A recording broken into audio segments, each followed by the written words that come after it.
White chat. I can turn that on if you like.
Good morning, everybody.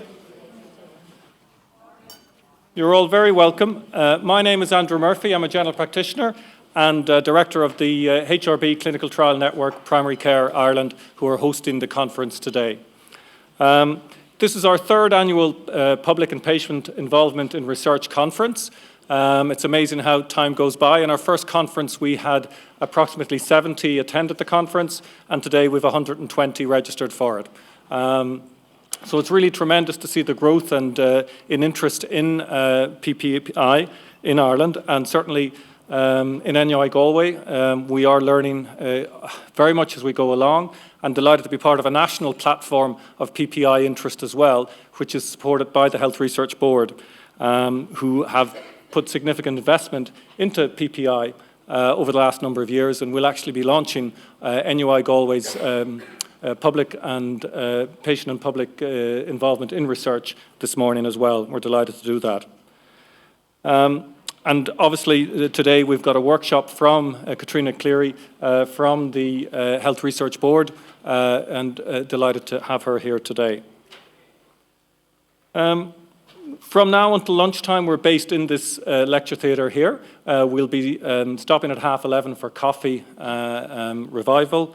And then this afternoon we'll break into what we're calling parallel conversations, which is designed to be very much a small group, allow people to interact a lot more, and they'll be on in different venues in this building with it. For those of you tweeting, the hashtag you can see on the screen there is Cardinal PPI Galway 2018. So please do keep tweeting away.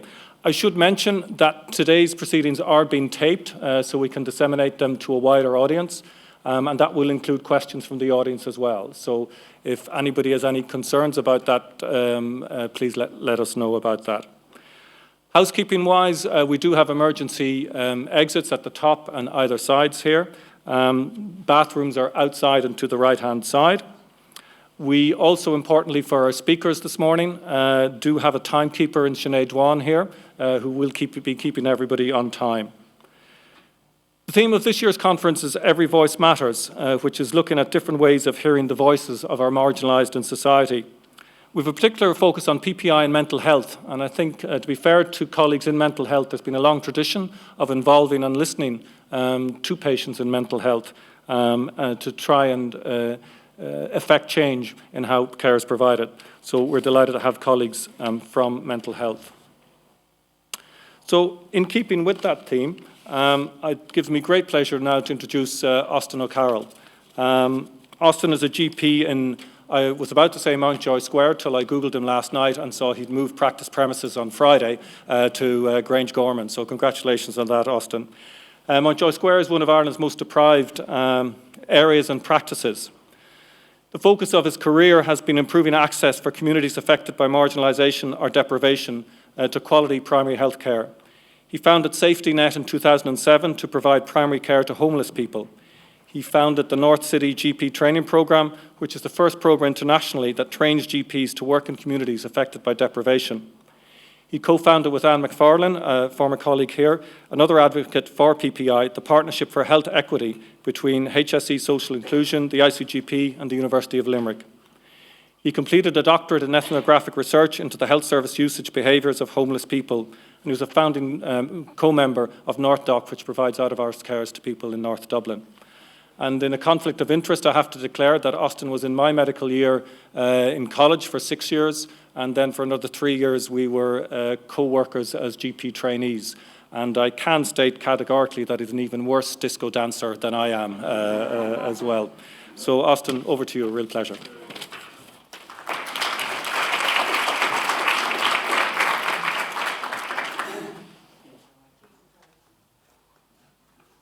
So, thank you very much. Can you hear me okay there? Thank you very much for inviting me to speak today. The last time I spoke with Andrew, straight after Andrew, is burned in my memory because we were in a debate, and it's probably faded into his memory because he became first, and the reason it's burned into my memory, I was straight behind him in second. So the natural order of things still holds place, so it does. I want to tell you about,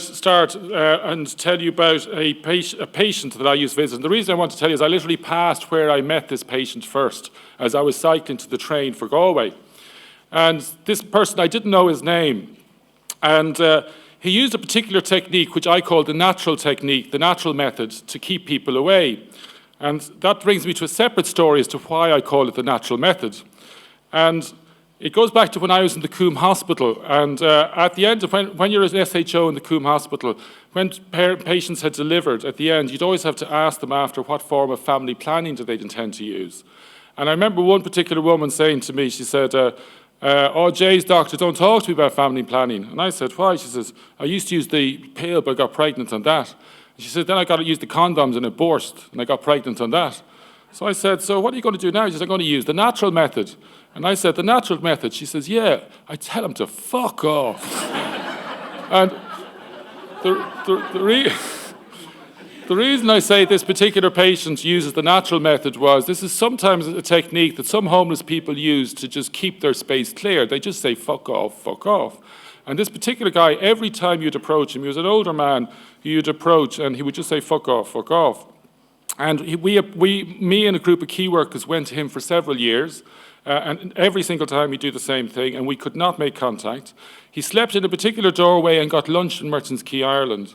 And then one year we became quite worried because there was a fight on at lunchtime, and during the fight he got fright, and basically he stopped going down for his lunch. So next thing we thought he's not getting food, and we thought he was getting weaker and weaker. He was in around his late 60s. And we never got to know his name, nothing about him.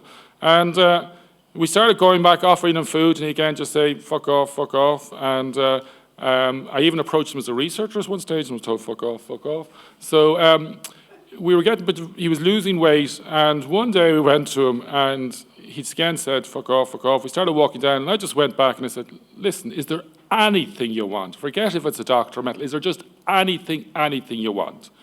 And he looked at me and said, I'd love a haircut. So he said, well, we'll get you the van and we'll bring you down and get your haircut. So I sent someone off to get to a barber's, not to a barber's, to a pharmacy to get a shears and a scissors.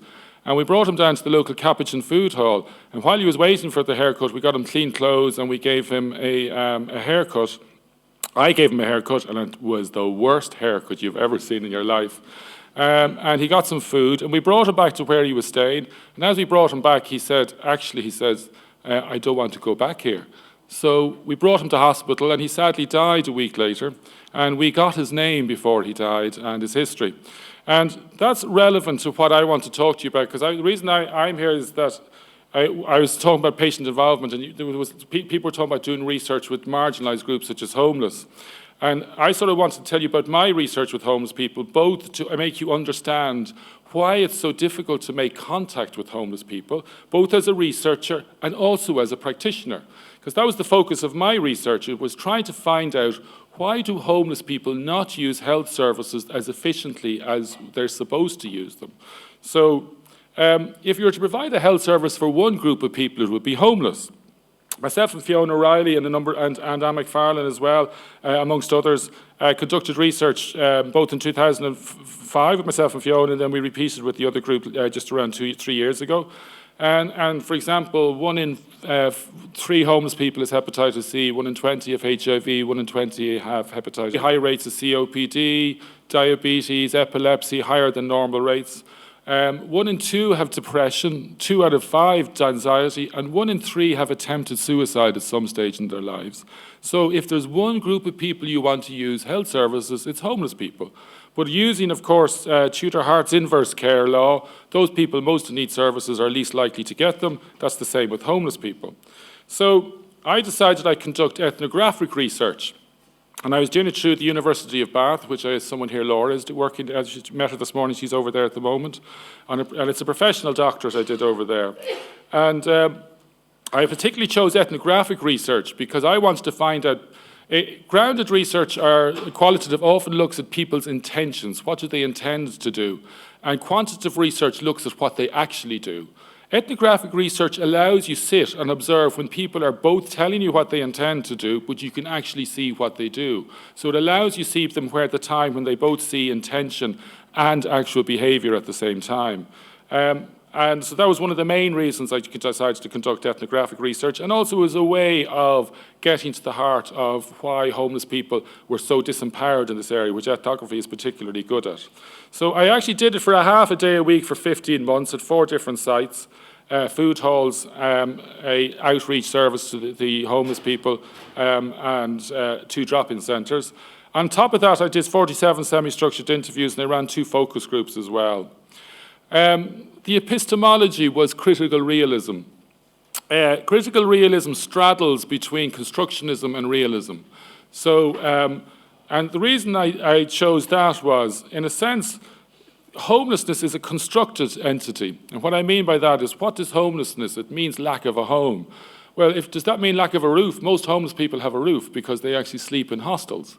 Does it mean lack of a home that's your own? Many people live in homes that's not their own. Does it mean lack of a place of safety? Many people live in homes where they don't feel safe. So if you actually try and deconstruct homelessness, it is very hard to define a clear entity called homelessness. But for me, most importantly, I work in the inner city. And I would meet patients in my practice in the inner city. And then I also work in hostels for homeless people in the early morning. And a few months later, I'd be in one of my hostels and I'd meet the same patient. And then 6 months later, I'd be in my practice and I'd meet the patient again. And that's because a lot of people move from homelessness to their homes.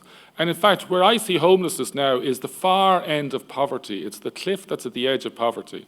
So it's a constructed notion, but there's a significant reality to the existence of what we call homelessness. And critical realism recognizes that a lot of what we see as reality is constructed, but says underneath it there is a reality, and part of what critical realism, it tries to recognize and define what that reality is. And the particular focus of critical realism is to define what happens at the generative level. When the generative level is what generates the actual events and things that happen that happen in reality. The actual level is the events themselves that we see occur in front of us, and the empirical level is how we experience those events. So in trying to do the research, you're trying to go through your own experiences and put aside your perceptions that are the elements of your perception that are clouding what's actually happening. And then from identifying what's actually happening, you're trying to identify the generative causes of that. So I'm going to go through the research, and then I'm going to go through some elements of the methodology, and then I want to finish up with what I think is really important about research is, and I think it's very important, I know this about patient involvement, this research didn't involve patients as such, but I think it's critical that whatever you produce results in improvements for patients, and that the patients know that the research resulted in those improvements. So, just to say, in the research I found out what is well known in the literature, homeless people will wait and wait and wait till the actual symptoms of the condition they have is overpowering. I was out on Monday night in our homeless outreach mobile health unit, and we met a woman who has a massive abscess in her groin, and she has a mild infection in her other groin where she injects, and she's still injecting into the mildly infected groin and not through the abscess. She wouldn't go to hospital because she says she'll be fine. She isn't that bad at the moment. I mean, it's a massive abscess. It looks horrific. Secondly, homeless people will default from treatment. They often will go for a few outpatient appointments and then they disappear. They will go into casualty, get some of the tests and then leave. They classically will go into hospital. Will I stop or no, keep going? They classically will go into hospital and they wait for they'll go in, get treatment, and then when they start to feel a bit better before the treatment's completed, then they actually end up leaving before the treatment is completed. And in fact, there's been research done in the UK where they actually did programs to try and get people to stay long-term in hospital. So they actually succeeded and people stayed longer, but by staying longer, they actually found they reduced the number of bed days for homeless people in hospital that year. And the reason being is by staying longer, they got cured, whereas what was happening is they were leaving before the treatment was completed, and then they were coming back a few weeks later because they needed to get readmitted. Homeless people often classically what to do is they don't use primary care services, they tend to avoid GPs. And they often use often described as inappropriate, and I have to credit Andrew because you often once in one of your articles previously said that inappropriate is a wrong term because it's a term that's defined by the service providers. But they tend to be high users of emergency departments, and many of them actually sleep in emergency departments, which I think is a very human response. And I don't know if you saw in Tala, they found a man who was dead recently, and I felt very sorry for Tala Hospital because they were checking people in. They knew he slept every night there. He slept during the actual snow. He probably would have died in the snow if it hadn't been for emergency department. And then they're criticised because they did that and he happened to die in his sleep. I mean, of course that happens in a busy emergency department where you're letting someone sleep. They have poor compliance with medication and they tend to avoid psychiatric services because they have bad experience of psychiatric services from their perspective. They tend to find compulsory admission they tend to try and avoid that, or avoid going on psychiatric medication. So I'll come back to, this is the model that I devised for my research, but I'm going to describe the elements of the model and I'll come back to the model in the end. So first of all, I identified that there were a number of, I was trying to figure out why do homeless people act this way? And I very much went down a concept of what I call the barrier model. And I tried to identify a number of barriers. I did identify through the research a number of barriers that prevent homeless people using services. And I divided these into external barriers and what I call internalized barriers. First of all, I'll just go to external barriers. These are barriers that exist in the system itself. So physical barriers. Distance is not a barrier for someone who's got a car or can afford to get a bus, but is for a homeless person who can't afford to travel. And many homeless people, even if they do have medical cards, live in the inner city because of hostels, and their GP is out in Coolock, which is 4 or 5 miles away, and for them it's too far to travel or they can't afford to get out there. If you don't want a homeless person to use your service, give them a form. If you really don't want them, make the form as complex as possible. And what do we have? Medical card application is an incredibly complex form. And that's why in 2005 we found, even though every single homeless person is entitled to a medical card, 45% of them didn't have a medical card in 2005. We've put on a program really trying to get homeless people onto medical cards. In 2014, we found that 75% had a medical card. But still, they still roll out the same medical form. Appointments. First of all, hospital appointments are still sent out regularly to homeless people. Every week I enter at least 20 DNAs as letters into the actual system we have for keeping records of homeless people. Not only is it not, crazy sending them out, but even giving a home appointment to a homeless person who doesn't keep diaries, doesn't have a sense of time in their day the way we do, doesn't have the structure. Some of them are changing hostel every night. So how can you expect them to keep an appointment? Appointments are designed for middle-class people who have telephones, diaries, and methods of organising themselves. Queues. Absolutely, it is very difficult for all of us, and we all have to stay in a queue. But the reality for homeless people, I in my waiting room, where I have in the hostel, you'll find homeless people come, they'll sit up, they'll get up and walk around. They tend to hate sitting down for long periods of time, and they like to move around. So queues are very difficult for them, and often means that they leave early. If they see any form of a queue, they just leave. In emergency department, it's routine that you don't give methadone or Librium to patients who are addicted to either if they're in the waiting queue.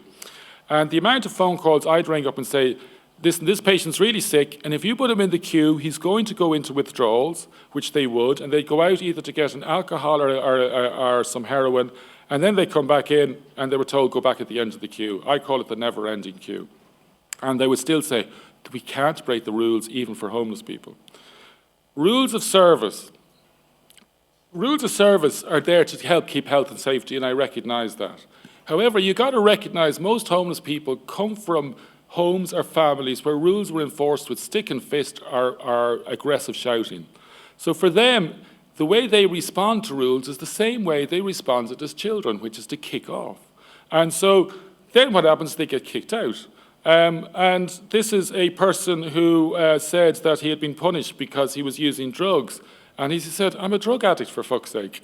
It sounds so obvious. So rules of service, I'm not saying we need to recognise that you need to keep health and safety for staff, but we find in our service we tend to be more flexible about rules. We tend to have methods of managing to calm people down, to get them to do what we want them to do, rather than just enforcing the rules. We try and persuade rather than force. If we do bar someone, 2 weeks ago I had a woman who was pulling another person by the hair in my waiting room, and we got her out the door and said, you have to go down to Merchant's Quay now for the next 6 weeks and then come back to us. But she's going to get a service at Merchant's Quay. So even though we do bar her, she's going to another service and then she'll come back to us. We don't make it permanent. Presence of absence of information, obviously an issue for all people, particularly homeless people, and particularly with homeless people where there's high rates of illiteracy. Stigma and discrimination. John and Anne are two patients of mine, and they tell this story. They used to be asleep in Stephen's Green where they were on crack, heroin and alcohol. And they tell this story of how one Sunday it was raining, one December, they were freezing cold, there was no drop-in open, they wandered around, and eventually he was becoming unwell, so they went to casualty, and he actually started going unconscious in casualty due to hypothermia. As the doctor was cutting off his clothes, he turned to Anne and said, this is disgusting, the condition you both have got yourselves into. Anne has said she will never go back to a casualty unless she is absolutely dying. And there's two problems about this. One is that she won't go back to casualty unless she's dying. The second problem is that same John and Anne went into our mobile health unit where they met a very nice GP trainee who persuaded them to go down to get treatment on methadone. We started them on methadone. We got them into the Simon alcohol detox. They now both are alcohol, cocaine and heroin free, living in their own accommodation and both doing pre-university courses. So that doctor didn't only force that patient not to come back, he lost an opportunity to make that same intervention. So it's the double whammy of stigma. And stigma was a huge issue for homeless people. I won't go into it, but I also identified what I call conversations of exclusion. I'll just briefly mention two. One is called the Benzo conversation. This was a repeated conversation that resulted in homeless people not accessing services. The Benzo conversation is, doctor, I need some tablets. Doctors are thought that bad doctors prescribe benzos. We're constantly told by the medical council and other people. So doctors take slight offence at this and say, I don't do those benzos. And the patient who will go into withdrawals and possibly fit if they don't get their benzos, say, well, why don't you do the benzos? And they say, don't speak to me like that. And the conversation degrades until one charges out the door, slams the door behind them, or becomes aggressive, and the doctor then ends up having any sense of stigma reinforced. The The mistrustful conversation, that's where a doctor is told a lie and says, I'm never going to treat you again. That was a frequent occurrence. I think doctors have mistaken relationships between patients as the same as amorous relationships. If I'm in a relationship with a partner, I need to trust them. I don't need to trust a patient, particularly patients who are forced by our system to tell lies to get what they think they need. I disagree with what they need, but they think they need it and they tell lies to get it. So I don't take offense at patients telling me lies. And further, I find it very releasing on occasions when patients say, listen, I need to go down the country, I'm going down to visit my parents, will you give me a takeaway? And I say, listen, will you give me a letter? And they say, why? And I say, listen, I know you're probably telling the truth, but the problem is I know this system forces people to tell lies, so I often don't know who's telling the truth or who isn't, so I need the letter. And I find it releasing to be able to say the truth rather than pretending, I know you're telling the truth, but I just need the letter, because then you get into this ridiculous argument. The blaming conversation, that's you're at fault for your problem, and the assertiveness conversation is, I met this guy when I was out doing the research who had chest pain. And I said, you need to go to casualty. And he said, I've just been. And he said, I had a row with them. I said, jump in the car. We went to casualty. I went up to the reception. He went up there and I said, now, give them your name and details. I sat down. 2 minutes later, they were having a row. And I went running up and said, what happened? And I realized that he was trying to assert his desire to get into thing in the way he knew how to assert himself, which is to get angry, where I was able to say, excuse me, I apologize about the way he behaved. My name's Dr. Austin O'Carroll, and I think this man needs to be seen urgently, because I can assert myself in a middle-class way, and that's the assertiveness conversation, and that often leads. So these are conversations that lead to breakdown between doctors and patients. External barriers are bad. Internalized are the most effective barriers of all. What's an internalized barrier? An internalized barrier is where you have internalized the message from outside and you end up not even presenting to the service. So go back to Anne, who I told you, when she was told by that doctor, you are disgusting the way you got yourself into, she said, I am never going back to that service. That's the internalized barrier. So if you have a fantastic service that you have managed to get the message across to we don't deal with drug users or homeless people, then you will not have them presenting and you will say, well, I don't bar people because you've got the message across. That's the internalized barrier. It's the most effective barrier of all. And I identified a number of internalized cognitive barriers. That's thoughts or emotional barriers. So the cognitive barriers, fatalistic cognitions. If you think you're going to die young, why bother taking care of your health? One guy said to me, he said, I'm at a stage where I have no family and kids and I have no job, I'm 35, what's the point in going on or taking, what's the point about it? So, and why would homeless people think they're going to die young? Because all the evidence shows that they will die young. Denial cognitions, I leave it, I'll be fine.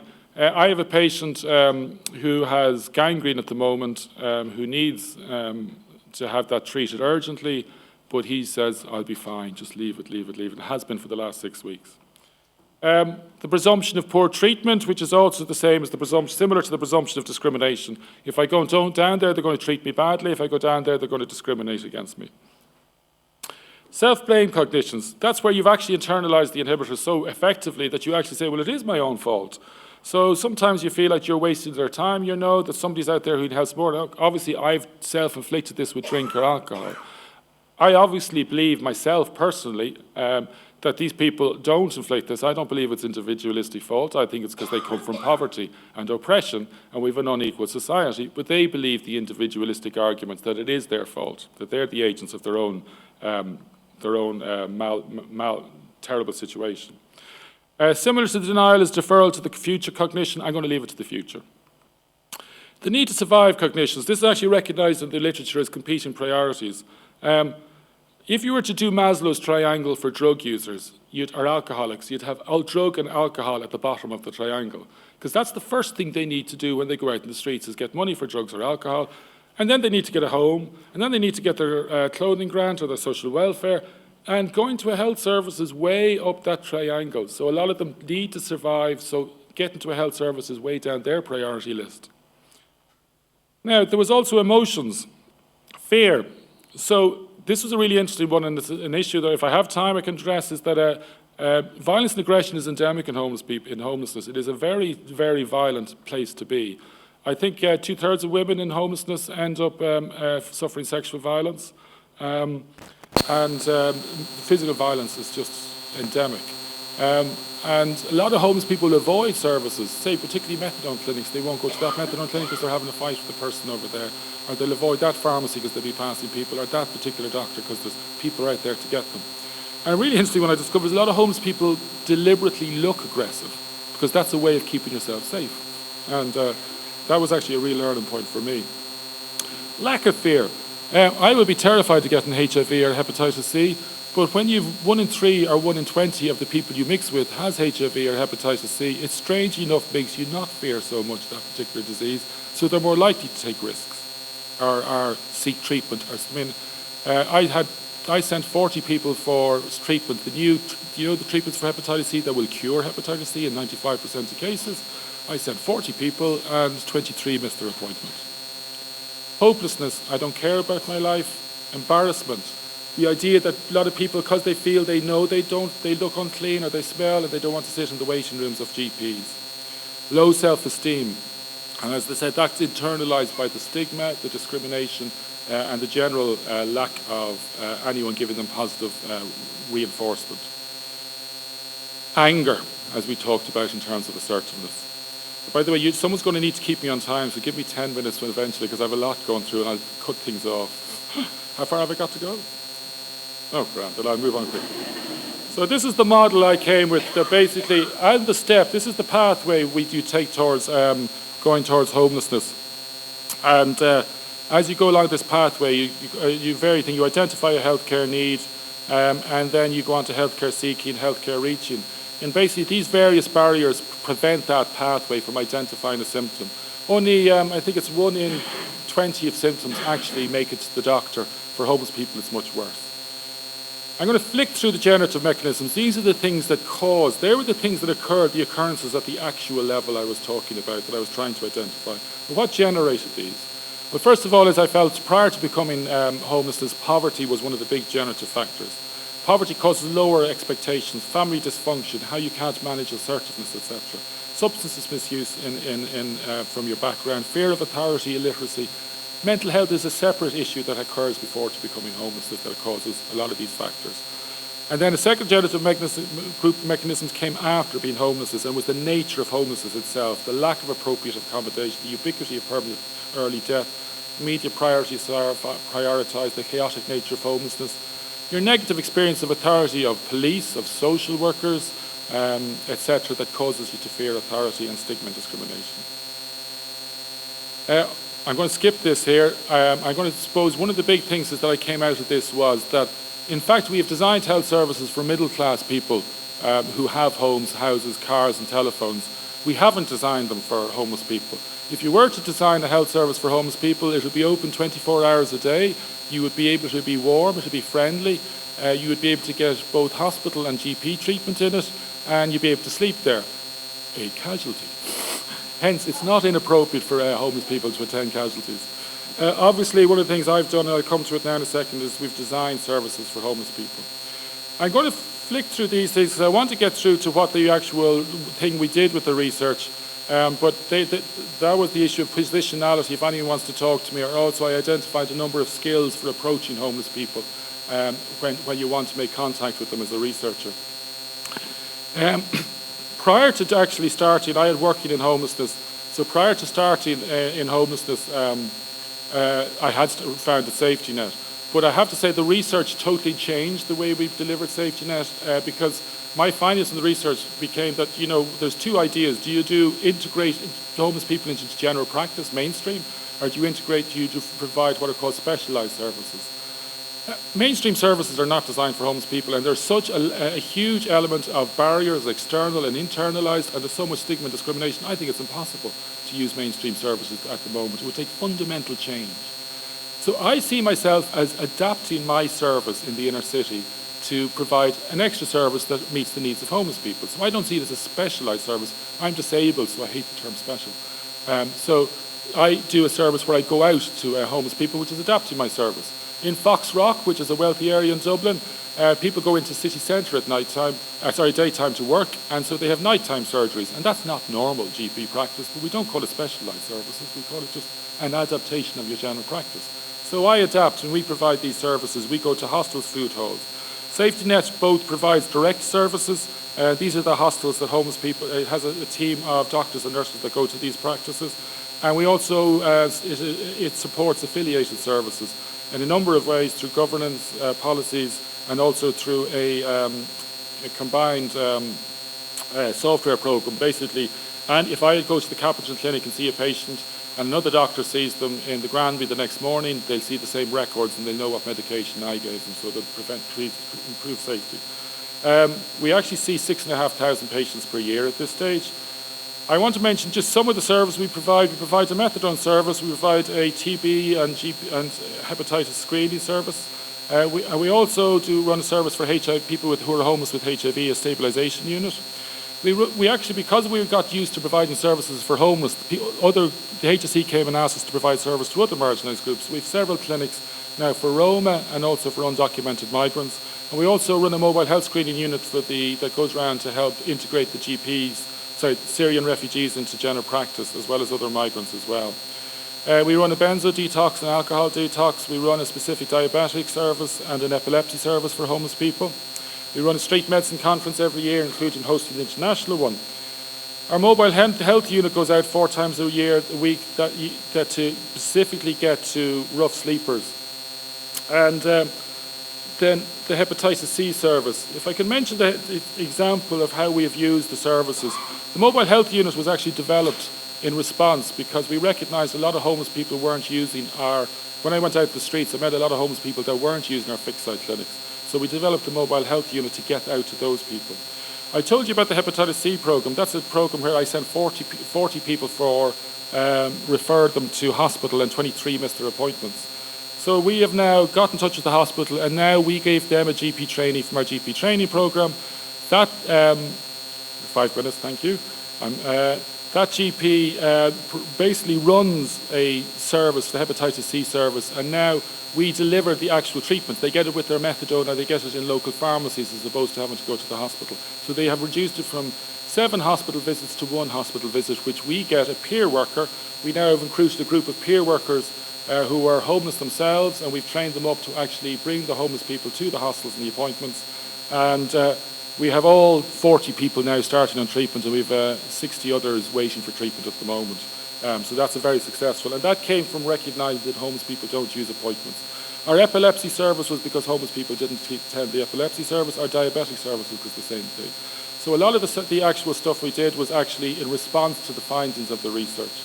As Andrew said, I also found the North Dublin City GP training, and that was very much influenced by, it specifically seeks to train GPs to work in areas of deprivation and with marginalised groups. That's our mission. We run a curriculum and have I'm going to flick through these. In the last year, for 1 day a week for 4 months, they work in homeless services. For 1 day a week for 4 months, they work in drug service. And 1 day a week, they work in prisons in the morning and migrant services in the afternoon. We have the highest amount of applications of any scheme in the country. When I first started, people said, don't call it that. I said, why? I said, no one will apply. Every year we've had the highest amount since we started. That shows to me that young people do want to make a difference. We tend to be cynical about that. We have actually had a national social medicine module, migrant health module. I've just done a survey, literally got it back 2 weeks ago, and of the people who responded, 88% responded, and 95% are working in social medicine or deprivation, and all of them say that's where they want to end up working. In fact, there's a similar scheme started in Manchester, and Glasgow has started a scheme based on our model up there as well.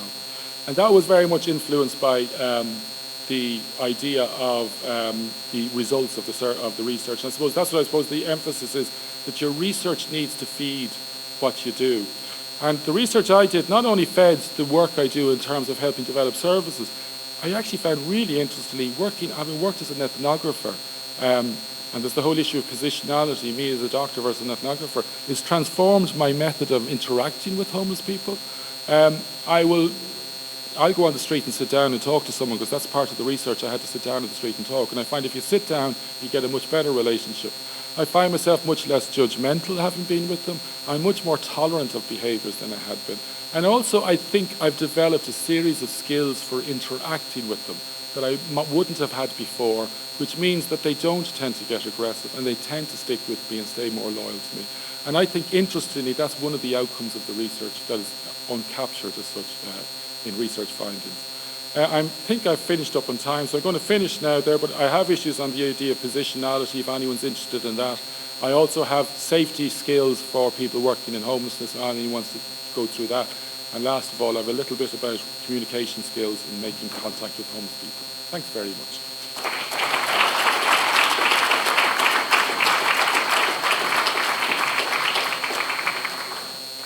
Thanks very much indeed, Austin. So we have a few minutes now for questions or comments. So we have roving microphones here, so if people could put up their hand and introduce themselves, and we'll move on from there, if that's okay. Can I kick off, Austin, by just asking, and again, just congratulations on all the work, and what's very clear to me is of somebody who's a reflective practitioner who's working to the core value set that you have and always had. With thinking of patient and public involvement in research, with the research that you did, how do you think it could be enhanced by additional patient and public involvement in it? I mean, you draw some clear lines between what you did and the changes on policy. So what can PPI bring to the type of research that you're doing? I think the homeless people, for example, are people who are particularly disenfranchised and disempowered. And we now have started employing homeless people, as I said, as peer workers, but we're calling them experts by experience, which is a term we took over from the UK. And at the moment, we haven't got them involved in research because as an organisation, we're not doing research at the moment. We have them involved in service development. So, and the way we have them involved in service development is that it's less formal. It's not that we have a committee where they sit around. It's that we as a team, like any team, everybody sits around and discusses what's happening in the practice. And what I find from the experts by experience is that they're able to tell us things like, for example, recently one of them, Bobby, we were sitting down and saying that our numbers have increased and it causes more chaos in the waiting room. And Bobby, who's an expert, said, just let them go out and have a fag outside. And he said, get a space for getting a fag. He said, fine, a number of them will go out there and that'll take the pressure off the waiting room. So they just participate by being there. I think in terms of research, I think it's the same thing, is that it'll both enhance the focus of where your research should be, because they'll know where the issues are that exist for homeless people, and also it'll help enhance your delivery of the research because they know how best. I think homeless people are a very hard group to get to meet, and access to them is key. And I think having experts by experience advising you on how to get access is obviously a key issue as well. I think also getting those, when you've got experts by experience working with you, it really does put pressure on you to make sure the findings end up in achieving something. And I think, again, they can help you in that process of getting the findings put into place. So, for example, this hepatitis C program, the peer workers are constantly advising us on how to get, someone disappeared from treatment, and we sent off an expert by experience to find them, and then they negotiated a method of how that person would continue with their treatment. And we've now adopted it as a technique that we'll use for other people. So, does that answer the question? Any other questions or comments? It's up at the back, and if there's a second one, we could squeeze in immediately afterwards. Just down here, Brita. Thanks very much. Awesome, brilliant presentation and brilliant work. I'm interested in your experts by experience and how you recruited them, and what do you think their motivation is to do this work? So not everybody will know Molly Byrne, but I will So I'm Molly Byrne from the Health Behaviour Change Research Group. Basically, I've been hoping to develop this for a long time, and I was hoping to get funding before about it. I've researched but couldn't get funding. And basically we got it through the fact that we were developing a program for hepatitis C. And I hate to say it, we got funding through a consultant who got it from a drug company, which I'm not necessarily a fan of getting that type of funding, but it was the only funding we could get. So that's how I got it. And we got them as peer workers to specifically work on that hepatitis C project. I myself employed a person. It all happened organically. It was someone who actually was a patient who started turning up and just volunteering. And we were had a dilemma about this because it was obviously helping this person, but at the same time, there was issues of confidentiality. So we changed the service he was working in, and then we're developing a role at the moment where he's been paid to provide the service. And so that's how that happened. I'd love to say it was all organised and everything, but it was an organic development. Oh, their motivation. The motivation, I think, is, first of all, I think a lot of the motivation is about themselves. It gives them a sense of self-esteem to get involved. So I think an element of some people are at that stage where, you know, they are ready to move and develop themselves, and that gives them self-confidence. And I think that is a huge element of it, that they suddenly feel involved. And I think that, yes, they want to help their friends as well. And I think that's part of it as well. But it's not one precedes the other. It's sort of a mixture of the two. But it's both wanting to help, but the self-esteem element, I think, is key too. And that's why it's a constant element of reinforcing them. You don't want to be condescending or paternalistic, but you need to constantly be giving feedback. Obviously, both feedback to tell them when you need to change behaviour, and also with the positive feedback is really important. We have time for one quick question, just to give Austin some feedback from that debate that he mentioned. I beat Austin on marks for concise, summarised answers. That's a joke. I don't know what the scoring system was. Hi, I'm Avril Kennan from the Medical Research Charities Group. Austin, I'm interested in the topic of diversity in PPI. And I think, you know, how is it that we capture all sectors of society in Ireland in PPI? So I think the natural instinct, because it's quite new to us, is to maybe go with the low-hanging fruit. And I feel like we'll end up with a lot of people who are retired, middle class. But when we look to the UK, they're talking a lot now about how they need to increase diversity, and they're like 10 years on. What would you advise the research community here in terms of trying to get that diversity from the start?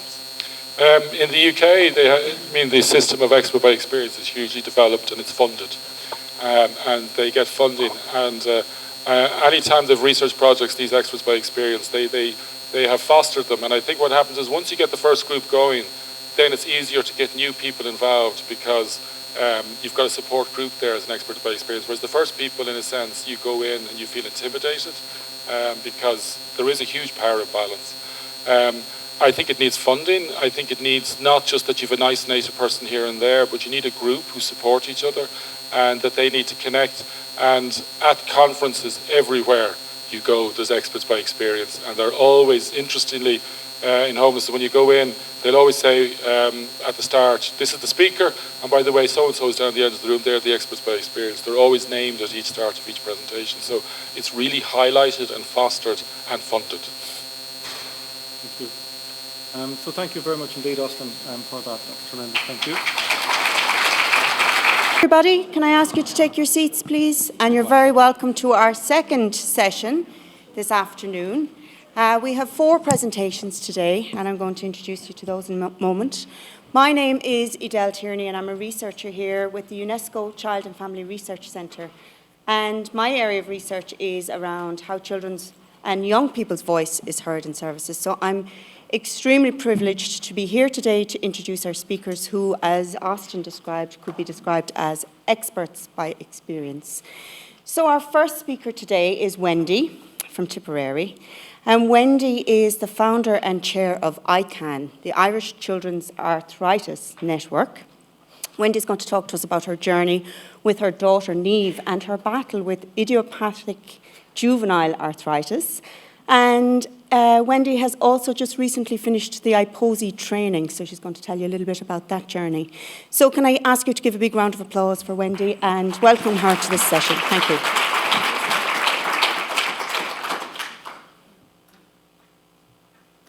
Thank you so much for inviting me here today. It's a real privilege to be here among you all.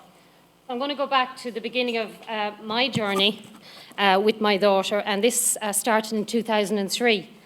So Niamh was diagnosed with a condition called juvenile idiopathic arthritis. So juvenile because the onset was before the age of 16, idiopathic because we're not too sure exactly what ignited it at that time, and arthritis because it's a very unfortunate name, unfortunate to give to JIA because it's not really arthritis as we know it in adults. It's an autoimmune disease that attacks the joints and the organs and sometimes the eyes. So Neve's diagnosis came out of the blue. She woke one morning with a really swollen knee, and we went straight to our doctor, who said that she probably had growing pains and she had fallen the day before. So this probably went on for about a year, and I kept insisting, look, there's something not right, there's something not right. Even my dad commented that her shoes looked too tight. Why was she walking funny? She seemed to be limping. So eventually I got sent to my local A&E, and I was just so lucky that I met a trainee who had worked in Crumlin Hospital and had seen cases like this. And he said to me, look, I'm not 100% sure, but this looks very like juvenile arthritis. So I went to Crumlin Hospital, and at that stage we had no paediatric rheumatologists in Ireland. So I met a paediatrician who had an interest, and he explained to me what Neve had and what the course of treatment would be. And I educated myself on the disease. I went on Dr. Google. Don't go on Dr. Google. You will see the worst cases. But I had to educate myself. There was nobody else to educate me. So I became her voice, and 15 years later, I still am her voice. She's starting to find her voice now that she's moved to adult services. But I was continuing on autopilot dealing with the disease. And for people who don't know a lot about JIA, it can be very debilitating. She wakes up in the morning very stiff and sore. So I used to lift her into the bath to do her physio and get her moving. And then we would get her to school. She'd probably go in late. She couldn't even open her lunchbox at one stage. She was in a wheelchair for a couple of years. So it's been really, really, really tough on us as a family. And this is Neve a couple of years ago now. She won't like this picture, it's a little bit old. She's 19 now. So this was, for 2 years we travelled to Crumlin. Neve was on biologic infusions, and we were administered in Crumlin Children's Hospital. But I rang my local hospital in Clonmel, and I said to them, look, my daughter's doing her junior cert. I really feel that we could have our infusions in Clonmel. You know, she's doing quite well on them. And they wouldn't give it to me in writing, but over the phone they said to me, 3 people won't have their chemo this week if your daughter has an infusion. So, you know, we have to look after our chemo patients first. So as a parent, that was devastating for me to hear. I certainly did not want to take anyone off chemo, but I also felt that my daughter needed her infusion to keep her mobile, but more importantly, keep her in school. So we had to take a day out of our week, a day out of the week for 2 years, which was absolutely exhausting. And for Neve's sibling Quiva, it was a really, really tough time, those 2 years. Early on in Neve's diagnosis, I remember finding this quote, and it has stayed with me ever since. You may not be a parent of a child with arthritis, so awareness may not seem like a big priority. The day before my child was diagnosed, I wasn't an arthritis parent either. So then I got quite motivated, and I met loads of amazing families in Crumlin, and I met one particular lady in Cork, and together we set up a Facebook forum, which just grew and grew. The more families I met in Crumlin, the more people I added to the Facebook forum. And about 4 years ago, our consultant, we now have 2 paediatric rheumatologists in Crumlin, and one of them said to me, would you set up a group or a charity to help me raise awareness, because I'm battling for services because nobody understands this disease. So I had a thought about it and went home and talked to my family, because I knew it would take a lot of work. So they said, yes, go for it. So I had some amazing people from the forum who came on board to give a hand. But the main reason we did set it up was to raise awareness, to support families, to advocate for better services, which unfortunately 4 years on, we're still advocating for better services. But I also needed a focus to help me deal with Neve's diagnosis. I had given up work to look after Neve as our full-time carer, so I needed something to get me out of bed in the morning. It's a volunteer charity, and we've built an amazing team. The financial impact of setting up a charity was a hard burden for the first couple of years, not to mention the red tape and the form filling. But eventually, 4 years on, we're here. We're a fully fledged charity. We have a dedicated committee, and we have an absolute amazing amount of parent reps around the country. So our biggest challenge in the charity is that we now have a 3-year waiting list in Crumlin's Children's Hospital for children to be seen. And as we know with arthritis, early intervention is the key. You don't want children with joint deformities. You don't want children with severe uveitis. You want these children seen in a timely manner and put on drugs. This has been a huge learning curve for me, and something I didn't think about when I was setting up a charity is that I would have to learn how to deal with Crumlin management. I'd have to learn how to deal with the HSE, the Department of Health, and that now has led me on to having to deal with TDs, which is a totally different side of life I never thought about getting involved with. But we have to approach our local TDs as parents and get them to push for us. And obviously we're starting from a point where nobody understands what this disease is. So we have to educate everybody on what it is first, and then they might come on board and help us fight for services. And in 2016, we held a press conference in Buswells, and we did a march outside Leinster House to try and help awareness and improve the services. So on my journey, a huge turning point for me was when I got involved on a European level. So I sit on the BSPAR, the British Society Parent Forum, and I also chair a group called ENCA, which is the European Network of Children with Arthritis. Now, ENCA is supported by PRES, which is the Paediatric Rheumatology European Society, and they bring together healthcare professionals, scientists, patients, carers, and we're very lucky in ENCA to have a seat on the PRES Council, so our voice is quite loud. I find on the European stage there's definitely less of a them and us. I'm integrated into conversations. I'm part of a panel that comes up with research ideas. I do find in Ireland patients and carers are not valued as much. It's been a huge challenge for me personally to get my voice heard, to get our voice heard as a charity, to get into meetings, to conferences. But thank God that is changing, and I have definitely faced lots of challenges, but things are changing, which is great. And a big passion of mine is transition from paediatric to adult services. It's a huge challenge in any disease, but particularly for juvenile arthritis. You know, you're coming from Crumlin Children's Hospital, where we all attend, you're moving to adult services.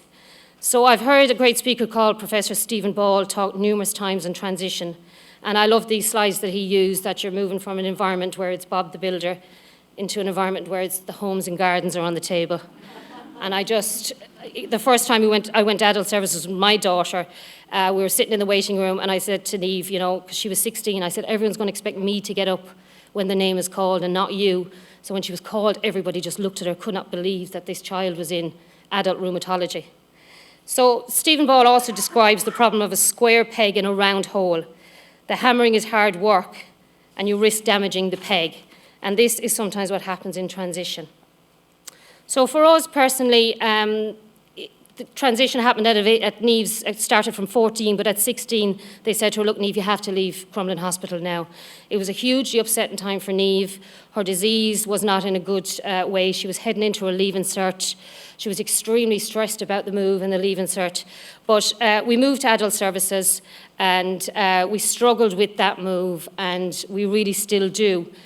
We had to move. We went to one service that didn't work out. So we're now in another service, and we're under the care of the CUH and an amazing rheumatology team there. And Niamh is much happier now, but it was a huge change. And as part of ICANN, we have been working on transition. We involved all stakeholders in 3 focus groups last year to get feedback and opinions from everybody, adult services, paediatric services, patients that had gone through both, to see what we could do to help them. So we developed a weekend where we had expert speakers come and speak on the move. We had 12 families. We funded this ourselves. We had an outside facilitator called Olive O'Connor to come and evaluate it and prepare us for it. And we ran it a couple of months ago. And we just had our evaluation the other day, and some of the comments were amazing from some of the families. I'll just read you a couple here that we got back in the feedback. So empowering, exciting, knowledge, beneficial, encouraging, blown away, positive and grateful. And I think that's it when you're living with a disease like JIA, is people just don't understand it. So when you're with other families who really get it, you feel really empowered and you find your voice. And it starts there, and I'm trying to encourage our mentors. Out of the workshop, we've identified children 18 and over who would like to stay as mentors and give peer support to the younger teens coming up. And for them, it's amazing. And for me, to see them grow and grow is just hugely beneficial from that weekend. Now, some of the research I've been involved in, and at the time I didn't really understand what I was involved with the first one with WebPark.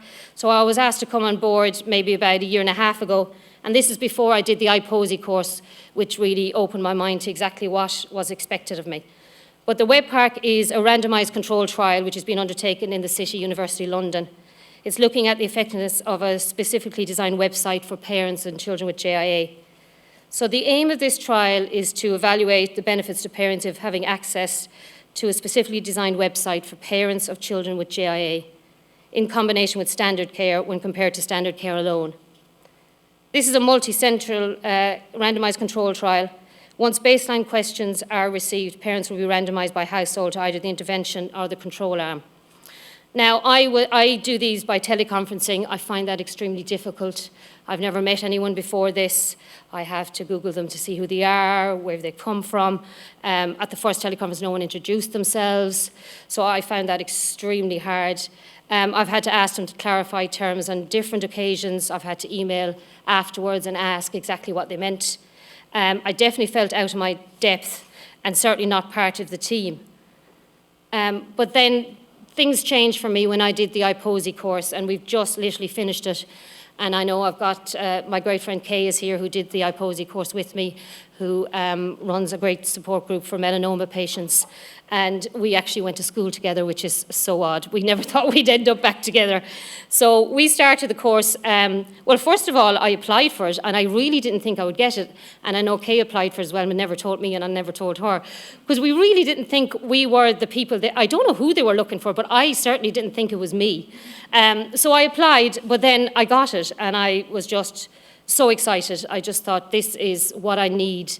I need a bit of direction. I need to know exactly what I have time for and I don't have time for, because I have to prioritise what's important to me and the JIA community. So the IPOSI programme is for lay people on medicines, research and development, and it's been inspired by IPOSI's continued involvement in the pan-European programme UPATI. So there were 3 modules. Module 1 was understanding clinical trials. Module 2 was regulatory affairs, medicinal product safety and pharmacovigilance. Module 3 was health technology assessment principles and practices. The programme content was mainly online on a dedicated e-learning platform called Moodle, and I had to negotiate that first before I could even do anything. We had 6 face-to-face training sessions, and we had access to a programme coordinator and peer support from fellow UPATI fellows. We also had discussion forums and were given specific tasks to complete. So 3 forms of assessments we had were multiple choice quizzes at the end of each week or lesson, multiple choice quizzes at the end of each module, and we needed to get 70% in order to obtain the cert for that module. So active participation in the weekly discussion task via the module-specific online forum as well as face-to-face meetings was needed. I can't really stress enough how important this course was to me, and it came at the right time. The amazing people I met on the course from all disease types. I'd lived in my world of JIA for 15 years, and I really hadn't ventured outside it. So this was the first time that I had met and listened to other patients from different diseases. And really, we all have the same problems when it comes down to it. I must say I really enjoyed the clinical trials module. It was extremely hard, but for me as a layperson, I just learned so much from it. And if anybody is thinking about doing this course, I would hugely, hugely say go for it. Go for it. If I can do it, believe me, any carer patient can do it. And I want to say a huge thanks to Derek Mitchell, who I know couldn't make it today, and to IPOSI for putting this together. And now another project recently that I was asked to get involved in was the UCD Patient Voice and Arthritis Research. So this is a really great initiative, and I attended the first meeting on the 1st of December in Dublin. The UCD Centre for Arthritis Research aims to improve PPI into their standard research process. So on the night there were 3 schemes proposed: formal participation, casual participation and patient educators. And since then a newsletter has been published called Newsroom, and at the moment they're looking for an under 18 to do a logo for them. So Emma Doris I had actually been interacting with on Twitter, and she was the lady who put it all together. And it's giving us a voice as patients and carers, and we're here from the very start before anything has happened, they want to know what we want to do, what direction we want to take it in. So I think that's what's made the difference with this one for me. And then something else that I've recently been involved with, and I see Siobhan O'Higgins over there, is just amazing. And it's called the Teens Taking Charge. So this is intended to help teens take control of their own JIA management. And it was developed by Jennifer Stinson and is being used in the Hospital for Sick Children in Toronto.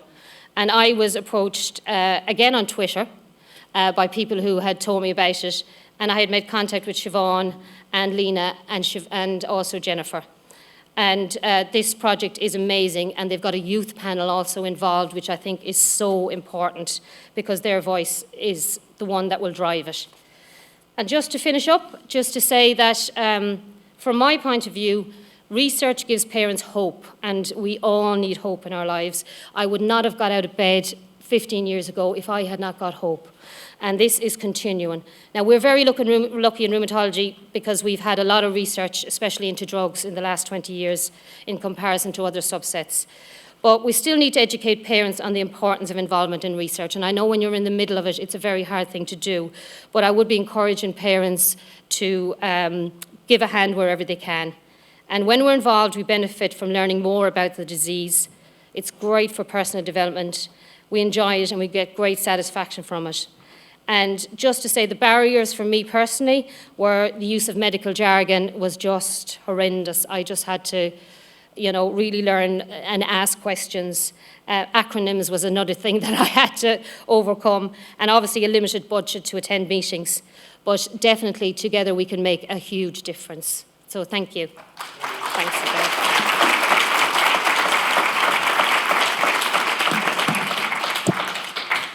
Thank you so much, Wendy. What an inspirational story you have to tell. And I'm sure there's a lot more to tell if you had more time. We have time for one quick question for Wendy. If anybody has something that they'd like to ask.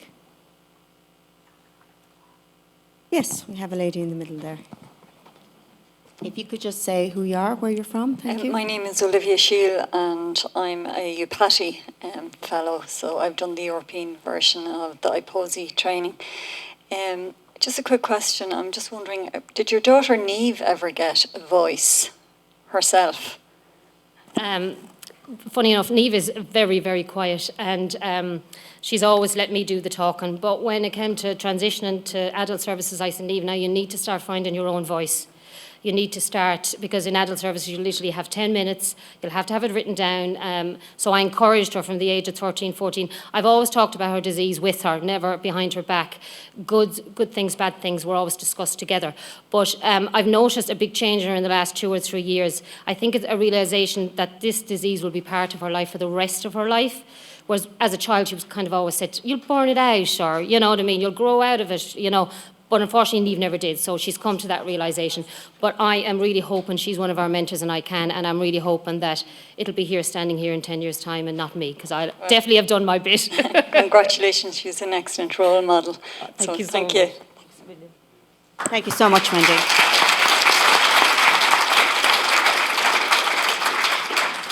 And just to say, I know Wendy is around this afternoon, so if anybody would like to speak with her over lunch or at one of the workshops, she'd be happy to do that. Thanks again. Well, in the interest of time, I'm going to move on, and it gives me great pleasure to introduce our next speaker, Paddy McGowan. Paddy has been a mental health human rights advocate for a number of years, and he has campaigned about people with mental health right to get involved in the development and the design of services. In 2007, he broke new ground because he became the first person to be appointed to an academic role, and that academic role was the first of its kind in Europe and in Ireland, which was around being an expert by experience. And in that role, Paddy is working with students and academics to design, develop and improve mental health services. Can I have a round of applause for Paddy, please? Thank you.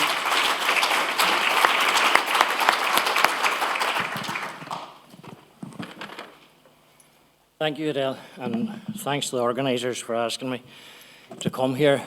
Just want to put a warning out before I start. I retired in 2014, so I have done nothing up until today, so I'm probably going to be very rusty, but be patient with me.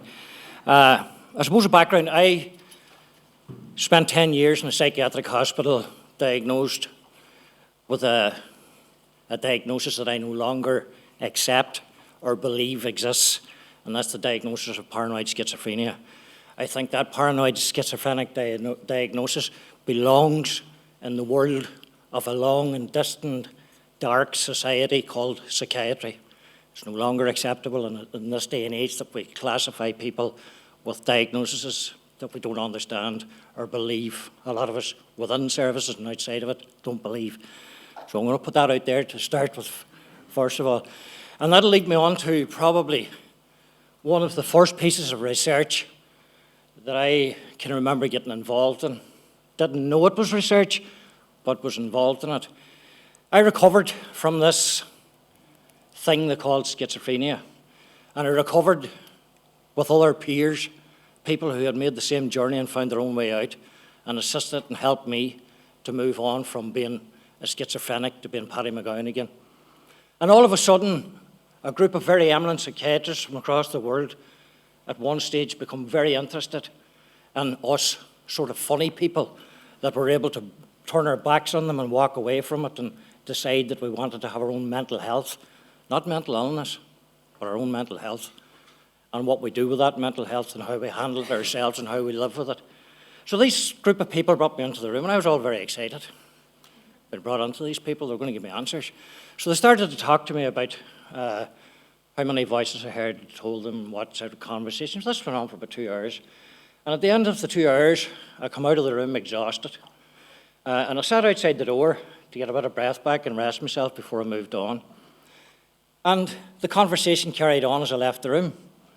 And I was sitting listening to this. And I was actually interested in sitting listening to it. And the conversation ended up with this group of eminent people saying, we must have misdiagnosed him in the first place. Nobody recovers from schizophrenia. It's impossible. And I got up and I thought to myself, that was the first spark. That was the first spark that ignited inside me that this whole thing's wrong. This is not about me or us. This is about you. Whose research? And it got me thinking about all the other bits and pieces of stuff that had happened over the years. Nobody asked us. Nobody talked to us about it. We were just taken for granted that we were there. You'd be lying on a hospital bed and somebody coming in because they're a student or coming in because they're doing a PhD or whatever and thinking that we're open meat, that we can just sit down. And as a friend and colleague of mine, another survivor, said, they think they can rape us by taking what our experience is and turning it into some self-gain. And there's an element of truth in that. And people don't like it and it's discomfortable. But hey, that's what my life has been about, discomfort. If people don't like it, I don't apologise for it. Because you know why? In many cases, it's a fact. This whole idea of PPI, in many ways, is good, but we have a lot to learn from it. We have a history and we have a past that we need to recognise, first of all, put it out there, and then start to move on. Because I've 30 years in this. I've designed, along with Agnes, Pierce, Fiona Keogh, and different people over the years, designed and run and led research, published papers on it. And hey, guess what, folks? We're no further on.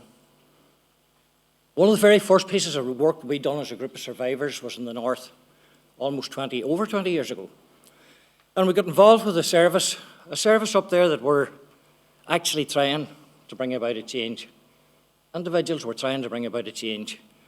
And they sat down with us and we started to design a questionnaire.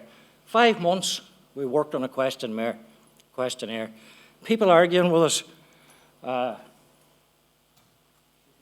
People arguing with us about what they wanted on it, what they thought should be on it, and us coming back with, no, well, we think this should be on it. So we come to a compromise. A lot of the questions we didn't like. Some of the ones we could manage and hold on to. But the only way we would do this piece of research was, we said to them, we will do it with you, and we'll run it with you, and we'll do it if you allow us to put on one question of our own at the very end. And this piece of research was about recovery-orientated services. You ever hear the likes of it? Recovery-orientated services. This is what they were trying to get to. So we put in the last question, and these questionnaires were carried out in day services and inpatient services, but mainly within day services. And the last question was to each of the people was, where do you see yourself in 5 years? Guess what? 96% of them come back and said, we'll still be here.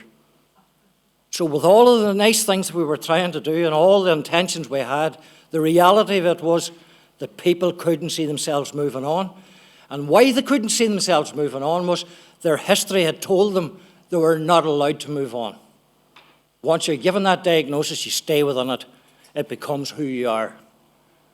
And that was another wake-up call for me. Was, you know, we want to work and design services, but do we really want the people that use them to be that heavily involved in them whenever it's going to change a vested interest? It's going to change an industry away from how we do things to the way we should be doing them. And that was a wake-up call for me. So then we've carried on down through the years and done several pieces of work and research, user-led research. We would talk about emancipatory research. It's about breaking the chains of oppression. We're not here to do what services want us to do. We're here to try and make some sort of an understanding that we need to be central to what's happening. For the very simple fact that we talk, and the whole world's buzzing about this idea of recovery. And recovery is there for everyone. It's not. Recovery, essentially, if we were to go back to it, essentially the whole idea of recovery within mental health wasn't something, well, it was a group of survivors 25, maybe 30 years ago, sat down, a group of us from all over the world, and we started to talk about all of the things that were happening, Like, only last week we hear the mental health inspectorate coming out and talking about the hostels that we have. And people not being able to make a cup of tea, locked doors, locked wardrobes. Hey folks, that was in the institution. Well, we brought that institution out and we set it up in the hostels. And we brought the staff with us that were there, done nothing about changing how they worked and put them back in to do the same things. What do you want? You know, so all of the research that we give them that time about in 2001 after the Mental Health Act was do not go down the road of setting up hostels and moving people out just to get them clear them out of institutions. The research was there, very clear. There was a number of challenges within it. There was how we were going to train staff to change that. Pierce Finnegan, you remember the arguments we had here 20 years ago on this very university about how we were going to move things on in Mayo. You took up the challenge and moved it on. But the reality of it was the research that we have done over the years has not been valued. And it's not valued because it's not seen as evidence-based. But then the argument I would put is, whose evidence do you want? Is it our evidence through our life experience and our own narratives? Or is it the narrative that defines how a mental health service runs and what way it should be run? So the challenge is very simple. If you want research and you want to play the game of research, play it at a fair and even level. Every piece of research that I've ever been involved with, and I won't do any research unless there's service users, survivors, taking the lead role in it. The first question we sit down when we're working with an organisation is the funding, because the people that are doing that research, plus the people who are researching, the people who go out to, we pay them money, we give them a fee. Why do we do that? To value their experience, to value their input, to value their life story within that research. And unless you start from there, you can't have credibility, not in my eyes, or not in the community that I come from. Because for too long, we have been an oppressed people that stay silent. Those days, thankfully, are changing. So the challenge here is, how do we actually make this happen? 20 years ago, or 2001, we set about with a vision for change. Brilliant document, Fiona was on at the time. I was the only survivor on that whole group. And we brought about a document after a long time of argument and putting together. And it's great, but we have never been able to do anything with it. Still sitting on a shelf. We're the greatest country in the world for doing research. We're the greatest country in the world for writing reports and documents. I was just looking at home lately. I have over 2,000 documents that I've been involved in, sitting together, and they're going into the fire next week. Because they've done nothing. They've done absolutely nothing. You know, they were great at the time. There was a great buzz around them. Great crack doing them. Photographs and all the rest of it. And all the other shit that goes along with it. But what has it actually done? I'd be a liar to stand up here and say that it has made a significant difference. It hasn't. Why is it not? Because we go back to last week. Well, as long as there's one person who has a mental health diagnosis or a mental illness diagnosis, whatever you want to call it, that's still within a residential centre, that hasn't got their liberty, respect, or their dignity, then we've done nothing. We've done nothing. Absolutely nothing. And I don't want to take the shine of anybody's work, but the reality of it is we need to make things happen. We need to move past the talking to action. But for that action, we need people behind us pushing, because it's a hard push for us alone. And the likes of Agnes over the years has helped us. Agnes, Fiona and a few others about, there's very few academic researchers that we are actually work along with or are happy to work along with, because they understand us. They understand where we're coming from, and they understand where we're trying to get to. Thanks for your time, folks.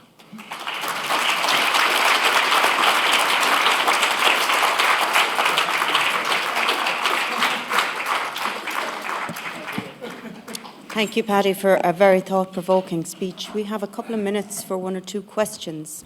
If anybody would like to ask Paddy a question?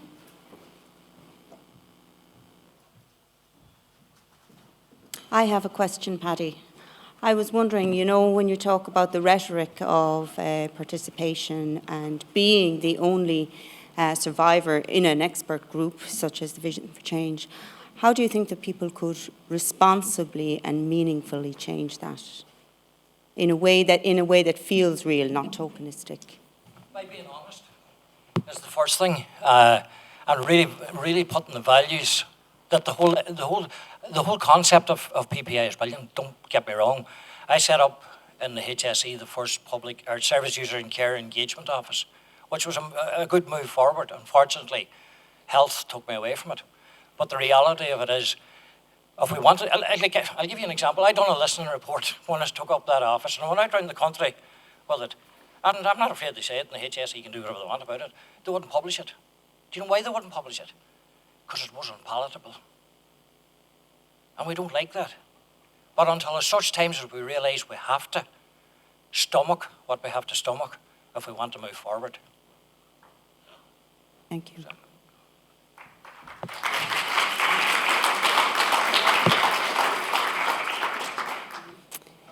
Well, now for something a little bit different. We have a partnered presentation from the Houston School of Film here in NUI Galway.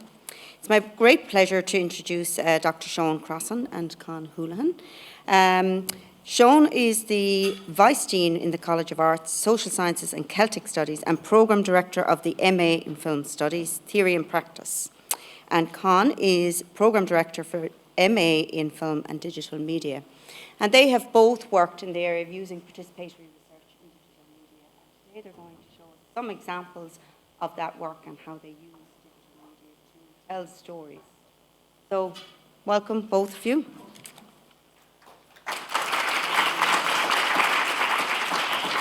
Thank you very much. And as I said to my colleague there, how do we follow those extraordinary talks we've just heard and testimonies we've just heard from Wendy and from Paddy? What occurs to me, though, is that, I mean, one of the things that Paddy raised there is how do you communicate, how do you get that message across? And I guess what we're talking about today is one potential way. It's about, essentially, it's about giving a voice or empowering people to tell their own stories. through video. We live in a digital visual age, when people consume information, when the knowledge they know is largely informed by what they see.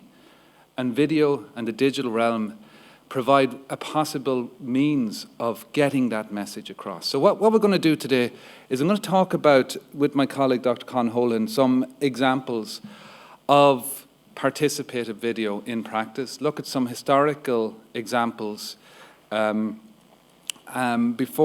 I'm going to hand over to Con to talk about a specific project which he led within the Houston School of Film and Digital Media, where we're both based, called the Home Project, and some of the learnings, if you like, from that experience and an example of some work from it. And at the end there, I'm going to return to just kind of summarize some of the potential areas where we might look to participative video as potentially offering possibilities. So the term participatory video is relatively new, but the idea that it comes from has a long history. At its core, the concept involves entrusting a camera to people's hands to allow them to describe their lives and concerns on their own. As I said at the top, to allow people to tell their own stories, to empower people to tell their own stories and to communicate their own perspectives on experiences. We can trace its origins, though it wasn't called necessarily participative film. Its origins we can date right back to the early 20th century, to the work of the Soviet filmmaker Zidi Vertov, a seminal figure, particularly in the documentary and documentary film practice. Vertov was a strong believer that the camera could revolutionize the way we see the world. And here, as he says, I am kino eye, I am mechanical eye, I am machine, show you the world as only I can see it. He had an enthusiasm, indeed an obsession with what he felt the camera could do. This led to him setting up the kino eye movement. The movement itself was inspired by what was going on already within the worker correspondence movement in the Soviet Union in the 1920s. And this is a movement that urged readers to participate in the production of newspapers by sending in their own letters that would then be published as newspaper commentary on events. And he took that idea and developed and encouraged cinema worker correspondent groups to be set up that would empower people, again, from their communities across Russia, the Soviet Union as it then was, to record news and events, and also to be involved in the distribution of those events that they recorded. It was centrally concerned at raising social consciousness and social awareness through filmmaking. He, as he declared himself, we engage directly in the study of the phenomena of life that surround us. We hold the ability to show and elucidate life as it is considerably higher than the occasionally diverting doll games that people call theatre, cinema, etc. He was a huge critic of fiction film of any type. He saw as lies, as obfuscation, and for him, the key role of film was to reveal the truth, whatever the issue is, to get to the core of that truth and to communicate that truth. In that process, they were concerned with foregrounding the voice of the people's voice and the people's perspective as part of a larger movement to bring social change. Now, this bottom-up approach to filmmaking effectively came to an end within the Soviet Union with the arrival of Stalin in particular and the measures that he implemented. But the concept, the idea that was behind it, resonated with film movements that would emerge subsequently. Several decades later, a similar movement was launched in Canada in 1967, Challenge for Change, or Société Nouvelle program. This was a participatory film and video project that was created by the National Film Board of Canada in 1967 and would remain active until 1980. The impetus for this, again, was the belief that film and video were useful tools for initiating social change and addressing social issues, including poverty and marginalization. One of the key elements that facilitated this was the emergence of video. in the 1950s as a viable format for documentary production, significantly less expensive, more portable, paving the way for the emergence of participatory film projects, not just in Canada, but across North America. A key film in this respect is the Challenge for Change program's VTR Saint-Jacques from 1969, directed by Bonnie Sher-Klein, although supervise might be a better term to describe her role, because effectively what she was doing was trying to empower this community again to tell its own story. A community in an economically disadvantaged neighbourhood of Montreal, Canada, whose citizens' committee were committed to reducing poverty and enhancing social change. And what they did was they brought video production equipment to this community and to its representative committee and explored ways in which they could allow them to acquire the skills to effectively tell their own story and to communicate their own kind of perspectives. It starts with the question, and I'll show you a short clip from it in a moment, what could happen if people had the technology of communication in their own hands? And that was a kind of guiding force behind the movement as a whole. As Associate Director Dorothy Henu and Klein put it, the videotape recording project in Saint-Jacques is an attempt to extend to its logical conclusion the conviction that people should participate in shaping their own lives, which means, among other things, directing and manipulating the tools of modern communication necessary to gaining and exercising that participation. So I have a short clip I'm now going to play from this.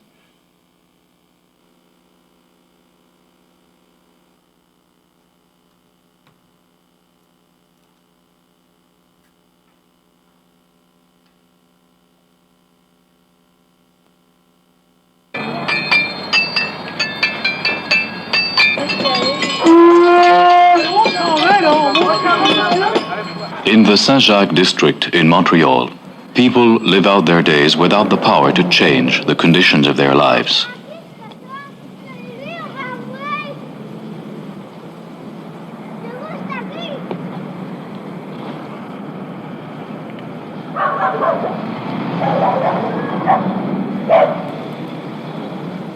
To obtain a voice in their own affairs, several people from the district got together with the help of a community organizer.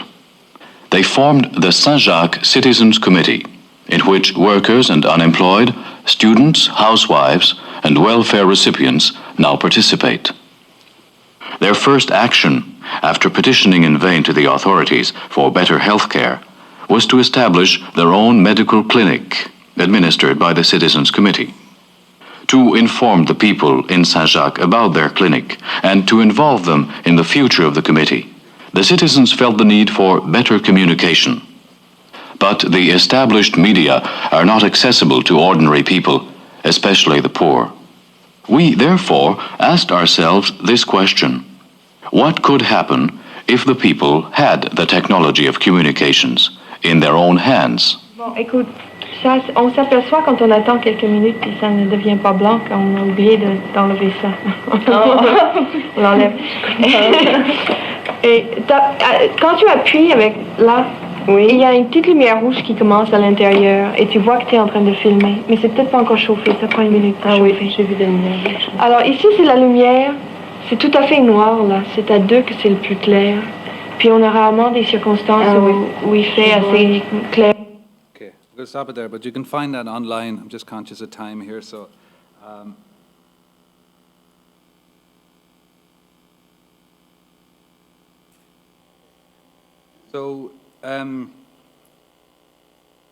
Drawing inspiration from movements like the NUI movement, the VTR Saint-Jacques demonstrates a way in which participatory filmmaker can be used to reach out to people and develop what W.L. Bennett has called human context, in the sense of engaging people and communicating with one another to share their experiences. The ideal of Challenge for Change continues to thrive within Canada, and it's evident particularly in the work of contemporary filmmaker and documentarian Katrin Zizek. What makes her work distinct as a contemporary example of this practice is that she's updating, drawing on the kind of philosophical background and perspective associated with Challenge for Change, but now updating it with the advent of new digital technologies. A relevant initiative was her involvement in the Filmmaker in Residence initiative sponsored by the National Film Board of Canada, promoted as the world's first documentary experience that was totally online. Its project broke ground with its production practices, storytelling and distribution strategy.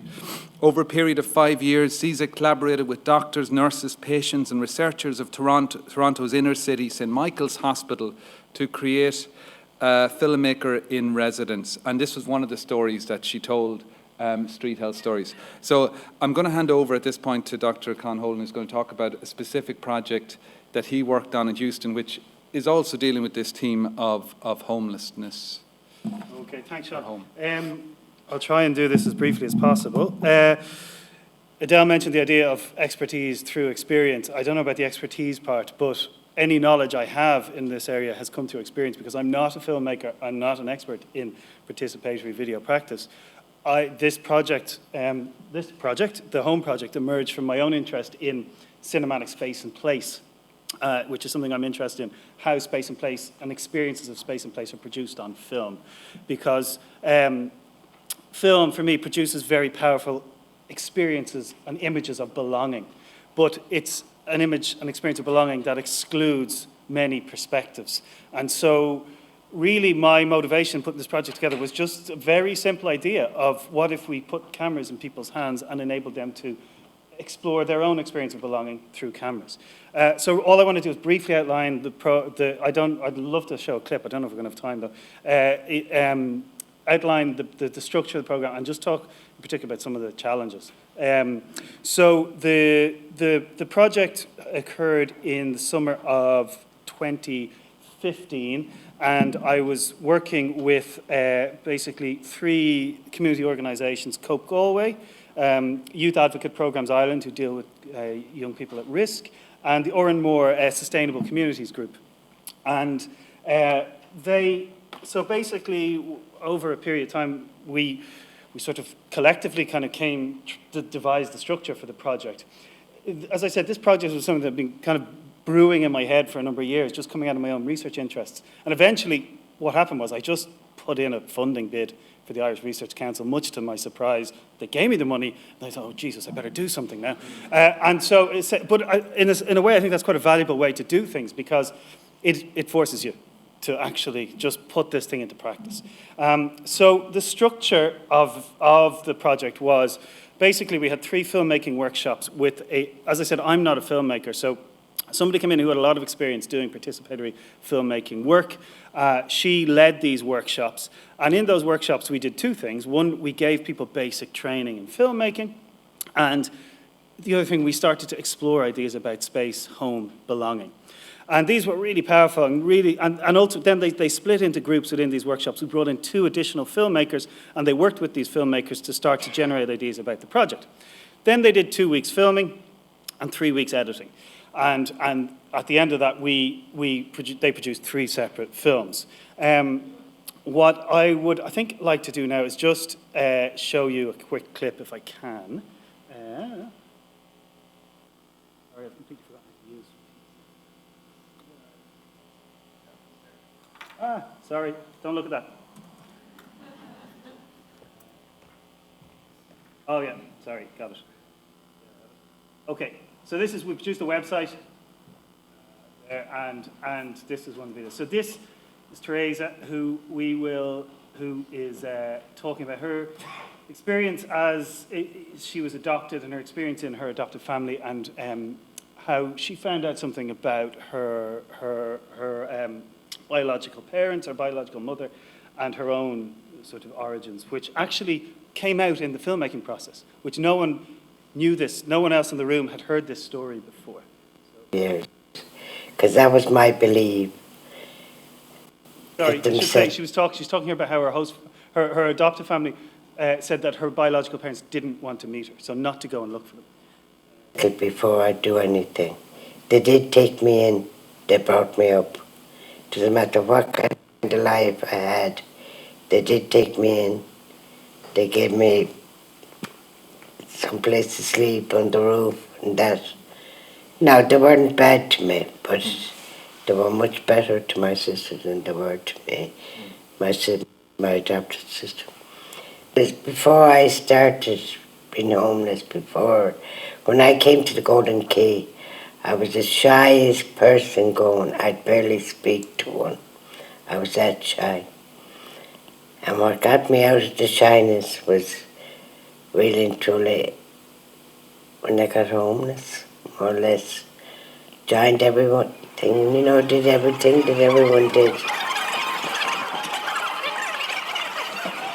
I was drinking, I was drinking, I was on drugs as well, to be quite honest.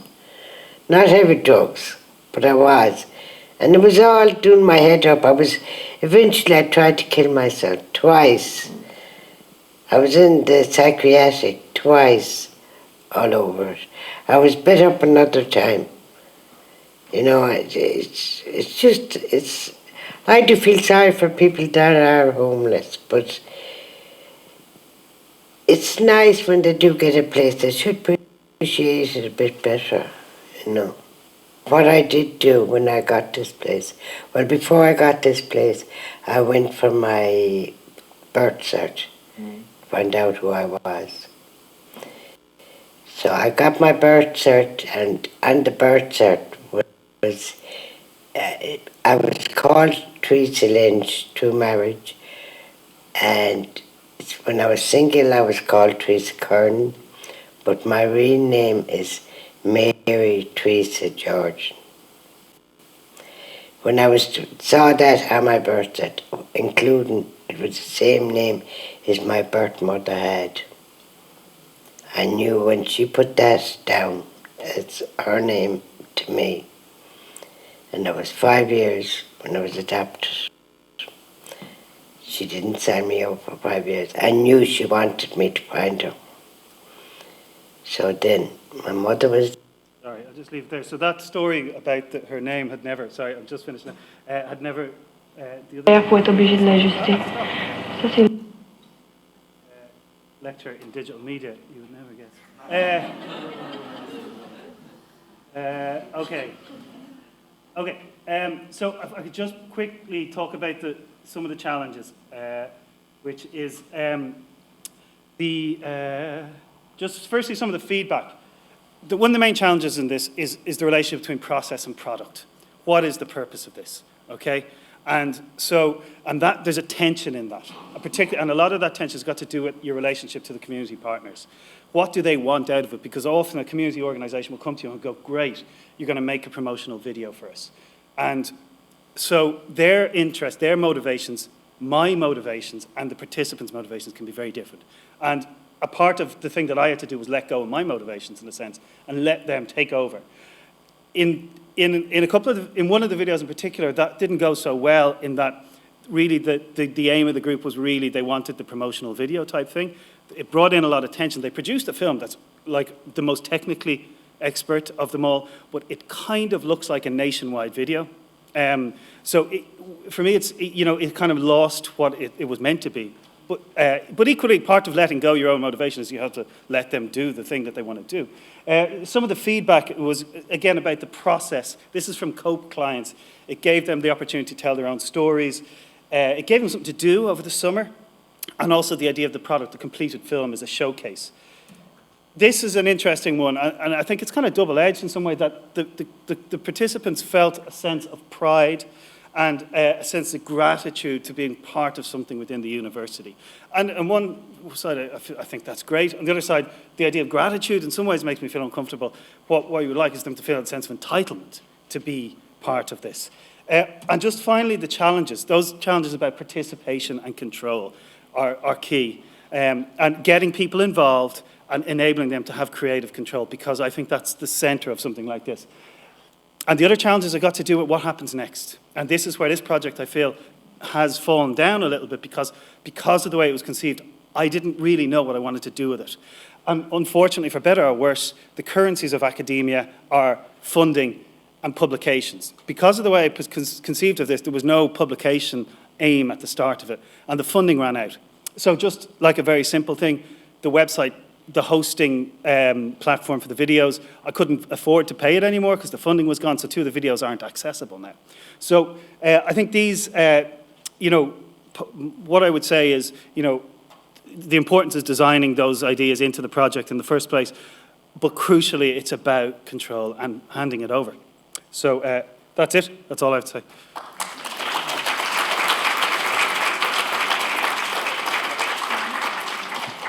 Thank you very much, Sean and Con. And can I say, as a researcher, how powerful it is to see the use of video as a research tool, as a research methodology. And to be quite honest, I think people would much prefer to see a video than to read a publication in academic journals. So I'd be all for making that available if at all possible. And I'm sure our participants here today would love to know more about your work.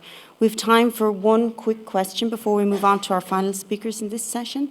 Does anybody have a question? I suppose I have a quick question about that long-term engagement. I mean, I suppose it's a problem for us as serial contract researchers, and what happens with our research after we leave it behind, and how you can sustain that and make that a living embodiment of the work, but also of people's lives. Now, I think video has a bit more potential in that regard. Have you anything to say about that? I mean, one of the things I felt responsible for was responsibility to the people who participated. That they got to participate for a fixed period of time, and then the funding ran out, and I can't, continue. I don't have the time or the resources to continue to engage them, so they're just sort of cut adrift. So it goes back to the idea of people being just essentially resources for a research project. And I find it very hard to answer that question. I mean, I ended up, the whole idea of creativity and is much more developed and research in the UK, and I ended up at a lot of conferences, and this idea of wellness is a key thing. But as one participant at a conference, as I said, that term of wellness is very problematic. It can be, reading poetry on the way to the food bank. So, what kind of meaningful long-term engagement are you having and in people's lives? And I certainly haven't answered that question. But I just, again, all I can say is I think that needs to be thought about at the design stage. Meaningful participation. That's. Well, thank you, Sean and Con, for sharing your work with us today. Thank you. So we come to our last two speakers in this session, and this particular presentation today is a very big event for NUI Galway, and I'm delighted to announce that this is the launch of PPI Ignite programme. I would like to welcome both Sean Deneen and Dennis Mockler to the stage. They're going to do a partnered presentation. Professor Sean Deneen is consultant endocrinologist at Galway University Hospitals and professor of diabetic medicine. He's well known amongst our own community for his work with young people and diabetics. And you may remember at our first PPI conference, he presented with the youth adult panel, who were co-researchers with him about a service for young people with diabetes. And that has become a model that is recognised both nationally and internationally. Professor Sean Deneen was the principal applicant on a big research funding grant to the HRB to roll out PPI in NUI Galway, and we're delighted to say that he has been successful in that, and today is the launch of that programme. I'm also delighted to welcome Dennis Mockler. Dennis is a friend of ours and a colleague of ours from our PPI group here at NUI Galway. You may remember that Dennis composed and sang a lovely song about PPI last year at our conference, and I think I can say it was one of our more popular presentations last year. Dennis is also a well-known singer-songwriter on the Galway scene, and I'd like to welcome them both to the stage today. Thank you very much. Great. Thanks very much, Adele, and thanks for joining us on this journey, because I'm assuming if you're here, whatever your background, you're interested in public and patient involvement, and we hope that the PPI Ignite opportunity that Adele has mentioned will allow us to have more days like this, and opportunities to feel uncomfortable about some of the work that perhaps has been done and has not had an impact or the impact that it might have. But we are where we are. I read a book recently called In Search of the Perfect Health System, and as you might guess, it doesn't exist. But I'm proud to be part of the HSE, and I'm a clinician and an academic, so I have a foot in both, on both sides of the Newcastle Road. For those of you in Galway, not from Galway, we're fortunate in that our hospital and our university are adjacent to each other. And I think PPI Ignite and the opportunity it presents really can bring us together and help us or enable us to improve the lot of ourselves as a society, with living with chronic disease, with mental health, the focus of today. I'm really tempted. How important is it that we stay on time? Because I'm tempted to not use slides, but that might not be fair. Working in partnership and making an impact is the strap line. Of course, you have to come up with a strap line. But really, I think we're grateful to the Health Research Board and the Irish Research Council for providing us with this opportunity. We are one of 5 higher education institutions in Ireland funded under this call. And the job of work that we've been tasked with is to ignite public and patient involvement in our health service, in our health research community. And we've had 1 meeting so far, another 1 or 2 planned.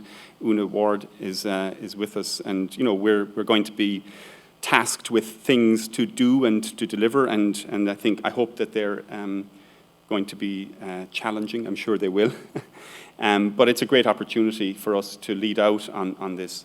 As Adele mentioned, my own background and experience with PPI is probably best reflected in this slide. We have a young adult panel that we're really proud of. In fact, we now have 2 young adult panels, one based in Galway, one based in Dublin, of young adults living with type 1 who really have been with us on this journey of trying to reimagine what diabetes services might look like, modelled completely and almost plagiarised on the Jigsaw model of having a youth panel who influence the service. And that's where we've taken it from. And we're not there by any means, but we're pleased to be tackling this issue. And I'd like to pay tribute to Mary Claire O'Hara, whom I saw in the room earlier. Can't see her right now. And Deirdre Walsh, who are program managing our D1 Now study. This is not easy to do for those of you who are new to PPI. To do this well takes a huge amount of effort and organisation. So what is PPI Ignite about? It's about building on existing. I'm conscious that there are people in the room who have vastly more experience than I with public and patient involvement in research. Within NUI Galway, it's about bringing this expertise, this experience to bear on those who may not have that experience, who may be new to the area, and to try to influence the culture.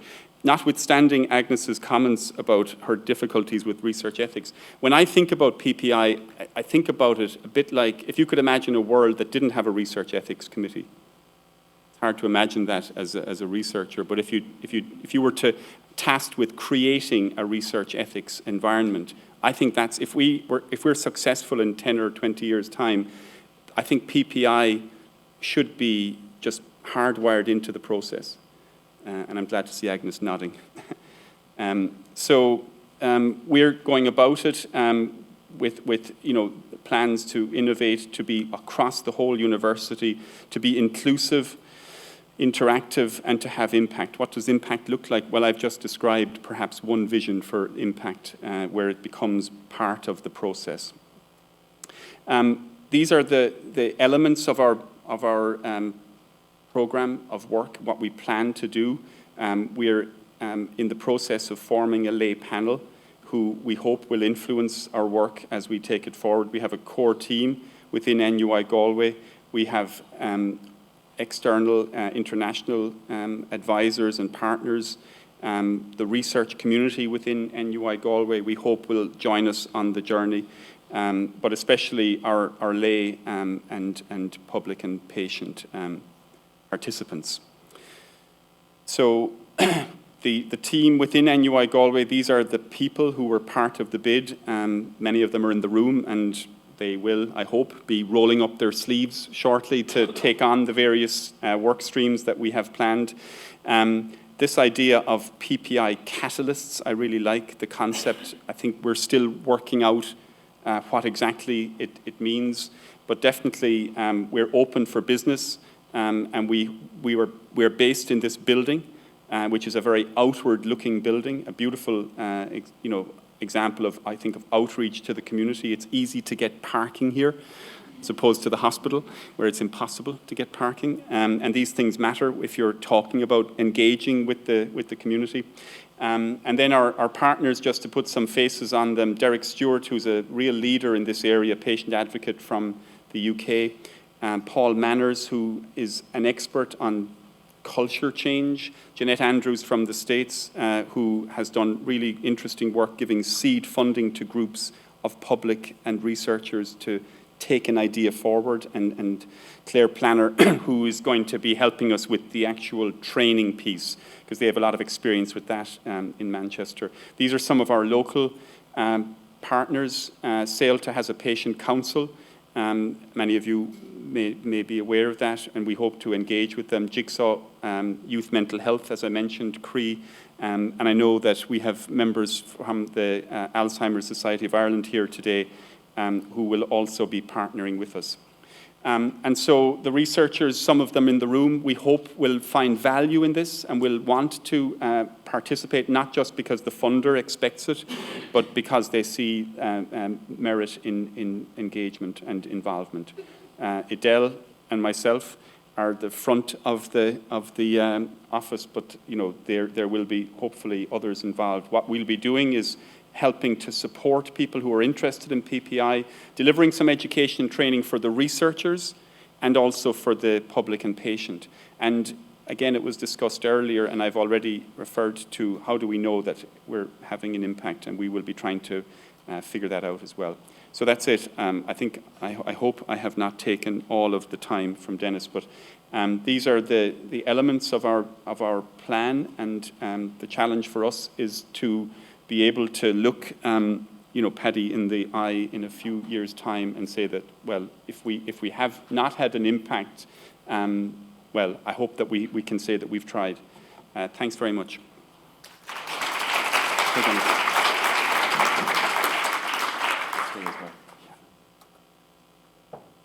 Okay, my name is Dennis Mokler, and it's been very interesting listening to people today. It's very inspiring, and I'm a lay participant with PPI, and I'm going to say how I got involved and why I got involved and what keeps me involved in the group and PPI. I suppose my background, my mental health broke down when I was very young, and I went to college when I was a mature student, and my mental health was still pretty bad at that time, and I got into music and writing and art. That my creativity became very important for me as part of my recovery, and I got involved with an outpatients music group. It was run by myself and an OT from the outpatients department in the psychiatric clinic, and we just used to get people together who were interested in music and song and singing, and we used to just have a sing-along in a session in the afternoon, and it was all very good, and it was great. And through that, I got involved with a CE scheme with researching the need for a peer support centre in Galway and for mental health. And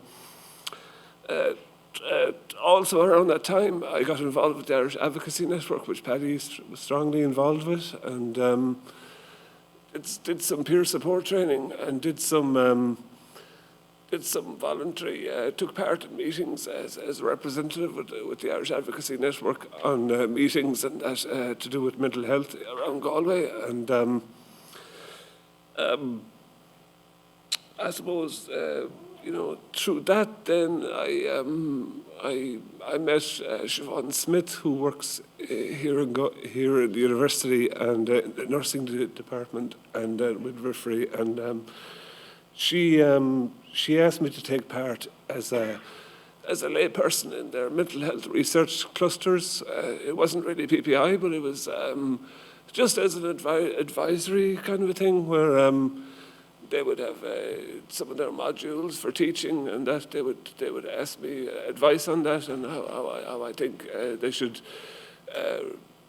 what things they should talk about in their modules and teach and that, and also with their research projects that I could just give my ideas or opinions on them and that kind of thing. So I did that for a few years, and it was Siobhan that emailed me, or I think she phoned me, I'm not sure, and she told me about Adele Murphy and the PPI group here in Galway, and asked me would I be interested, and I didn't know a lot about it. I didn't really understand it. I have been involved for over 2 years. I'm only beginning to understand it fully now, really, and but I felt it was something that would be important as a layperson with experience to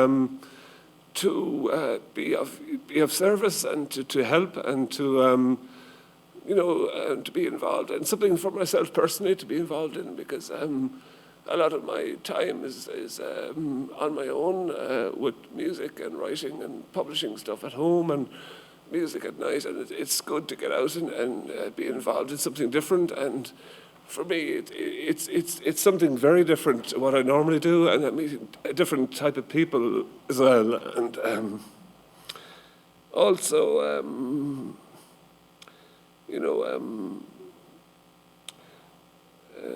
the thing that keeps me involved really is it's just it was very well organised, I thought. There was great communication, and the groups always started on time and they always finished on time. There was always scones around 10 o'clock with real butter, and also there were sandwiches afterwards, and there was a chance to mingle with people and get to know people, and there was a very personal touch, but it was very professional as well, and there was always good communication and that kind of thing, and for me as well, it allowed, I was able to use my creativity, like here last year, write a song and perform it here, and that was really good for me. And I think getting to know people in the group has really helped me as a person as well. It's like I said, it's very different what I normally do. I'm involved with artists and music people and that kind of thing. And so to be involved with academics and researchers and lay people who are interested in helping the PPI movement is very encouraging, and also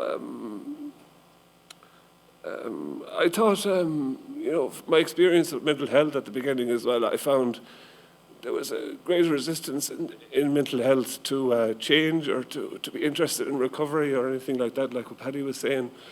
So I feel with the things like PPI, you can really make a difference, hopefully, and definitely give it a go, And I like the fact that the group's meetings were held in the Westwood Hotel as well, which was great. It was outside of the university, and it was in a venue which was just accessible, very accessible, good for parking and all that kind of thing, and not bad for traffic or anything like that. So I think that's about wraps it up for me. I don't think I have any more to say. Thanks very much. Okay.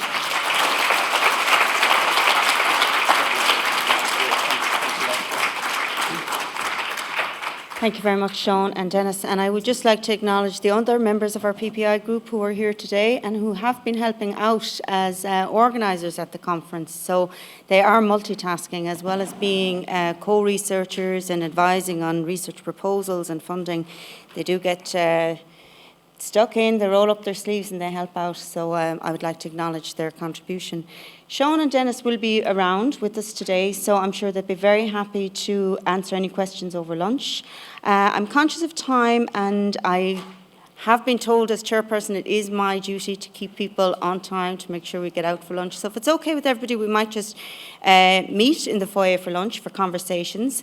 Conversations will continue in the afternoon with workshops. So if you haven't already signed up for your workshops, I'd urge you to do that over lunch or ask anybody, any of the organisers, for some advice about that.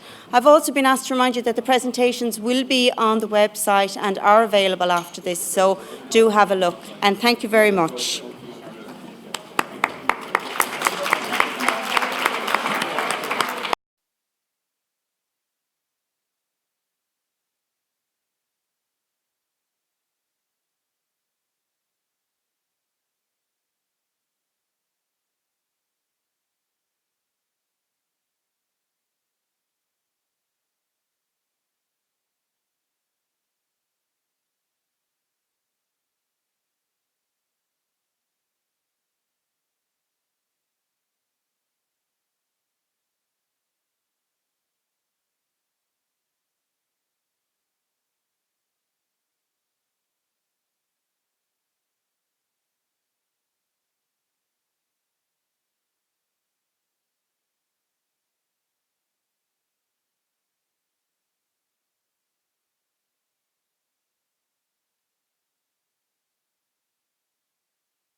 environment like? So you'd have buildings with no windows, you'd have no need for light, people could work by day or by night, there would be an environment suitable for that. How would I get on there? How would I apply for a job? And suddenly you're catapulting yourself. So the effect of an environment creates a stigma.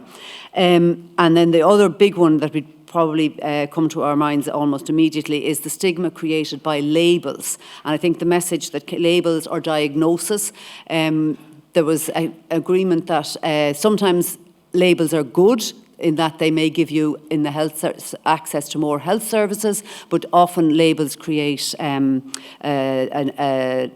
put you in a negative place. And what particularly came across was that these labels can often be arbitrary.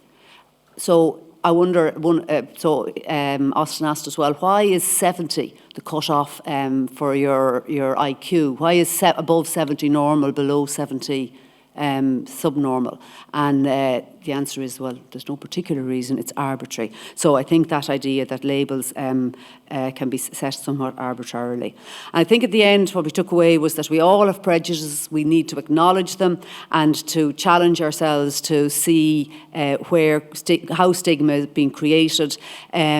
Stigma is often fueled by the system within which we find ourselves working. So our health system or education system doesn't give us time to work around the stigma. And there are other ways of helping to break down stigma. Arts are one of the ways that in Austin's education programme. So really interesting way of trying to think about how stigma is created and how we can break it down and try and overcome it. So thanks a million, Austin. I really enjoyed it. I think everybody else who was there did as well. Thanks, Adele. And next up we might take Una Mead, who's going to speak on the PPI and grant applications. Thanks, Una. Thanks, Andrew. Okay, so big thank you to Katrina Greeley from the HRB for facilitating this session on PPI within grant applications. So very interesting session. We had a nice mix of people in the room, about 60-40 in terms of researchers and lay participants and funders. So Katrina just gave us a little bit of a run through around the HRB and what they're thinking in terms of PPI. So PPI they think is important for quality, relevance and the acceptability of our research. Katrina spoke a little bit about the PPI pilot plan, about how they're starting to incorporate PPI within the reviewing of grant applications. So this is kind of a stepwise process that they're initiating and eventually hoping to incorporate feedback from PPI representatives into the scoring systems for grant applications. And they said they're a little bit ahead of the game in terms of where they were going to be at this stage, which is great. So we kind of did a very practical session then looking at some project lay descriptions, lay summaries from 2012, I think it was from the DIF applications. So these were successfully funded projects and their lay summaries. Katrina kind of just, I guess, for information told us that lay summaries should tell us the what, why and how of a research project. So that was kind of useful for our thinking. So we sat in groups and we reviewed these lay summaries and discussed whether we thought they were accessible. And I guess accessible was defined really as something that's like written like a well-written newspaper article that everyone can understand, from policymakers to members of the public to ourselves. So we did that in groups and it was really interesting. I won't have time to go into what we thought about those, but we kind of moved on then to talk about PPI within the research process, distinguishing between participation, engagement and involvement. We talked about examples of PPI and different formats that PPI can take. And I guess really underlying the importance of involvement from the very beginning of the grant application process. So in the kind of why is the research important in the first place. So then we did a nice exercise so we had our project lay summaries within our groups, and then we had a go at thinking about the worst ideas for PPI involvement that we could have for that particular project. And the idea behind that was that by thinking about the worst scenarios, we might then come around to ways of thinking about the best possible ways of doing this. And I think I would give the prize to Siobhan Higgins' team for the worst PPI plan. So congratulations to them, I think. That's a totally arbitrary decision on my part. But so yeah, that was fantastic. And you asked Siobhan about her terrible idea later. Then we just went on to talk about schemes that are coming up with the HRB, where you might want to start thinking about PPI now, if you are thinking about those, applying for those projects. So there's the investigator-led projects that will be coming out in August 2018, and the Parkinson's Research Award, which will be December 18, possibly as a a date. We did have a very brief opportunity for question and answers, so we talked about maybe how the HRB in the future might think about supporting the kind of pre-application work around PPI, because I think that's a challenge for some of us. And then someone was also asking questions about the accountability. Does the HRB want to check what we're doing with our PPI work in terms of what we promised, what we said we'd fund, and what we actually do? So just very interesting thoughts for the future. Thank you. Indeed, Una. So next up, finally, is Tim Delaney, then who's going to talk to us about the Spot the Difference qualitative research versus PPI. Thank you. Thanks, Ruth and Edel, for that session. I kind of wish it went on a little bit longer. It's really enjoyable. So we were looking at qualitative versus PPI. We were trying to approach it from a bunch of different angles, and in the end we were kind of looking at Venn diagrams with post-its on the ground. It was the most effective. And so I have maybe 8 points that I think that would summarize it, but one of the most interesting parts I think today for me was just the care as being as much involved as the patient. It certainly came through in the session we just had there, so it's something to keep in mind. One of the main points, I guess, that we kept coming around to was the dual role of the patient in the group, and how it's a little bit different from the qualitative approach, that in PPI, the patient is involved from the beginning to the end. I think, like on Paddy's talk earlier, it was they're not being used, and from the very start, there's a journey together, I guess, is the best approach. Also, it's not just about the numbers. A lot of people look at things and it's just about the data. It's not nice. So it's not just the numbers. It's about the involvement and the honesty with the patient. I think the expert experience approach that Austin was talking about as well, it's really important. And I like that. I'd like that in a conference, just being like, "There's the experts." It's a nice way to go. The main thing that I kind of feel strongly about is the communication about what the researcher is actually doing, the honesty of what the end goals are. One of the points that came up, no, I don't know if he's here, was saying, it takes 20 years for an action actually to come out of research. Talking about that there will be a lag time between the research and talking about whose agenda it is, maybe who the funders are, what the reason for the research being carried out is. I think that was a take-home hit, certainly for me anyway. So then also just the involvement. Some of these groups, in my experience, have been closed-minded in that they've been only a few doctors or a few from a certain trade. There was a lot of talk about involving policymakers or people who are the actual decision makers. Maybe government involvement if you want to go down that route. But I thought that was a good point. 2 more points, I'm nearly done. So not being a token, making sure that the patient's not a token. Professor Higgins kind of hit home with that, I think, so I can't really add or improve on what she said, but I think that's pretty strong point.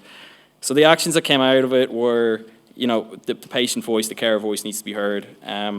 Potentially we could have a matchmaking platform or something. I'm not saying like Tinder, but from the research approach, patients who are interested in certain research and a register that they could sign up to. There was a lot of people that wanted to sign up at the end, but there was a bit of negativity in our group of just about how people aren't talking about this. But I think I've noticed this week there's about 3 or 4 events on about PPIs, and so I think it just shows that there is a bit of momentum and movement coming into this space, and just be positive.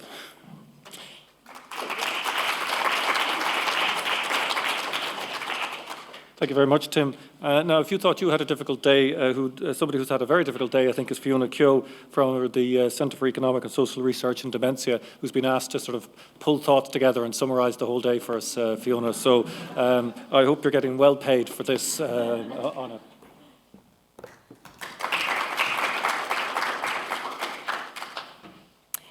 Thanks, Andrew. And in spite of the challenge, thanks for the invitation to do this. And actually, no, I've had a really enjoyable day. I think it's been really stimulating. I think the variety of people and perspectives has been just great.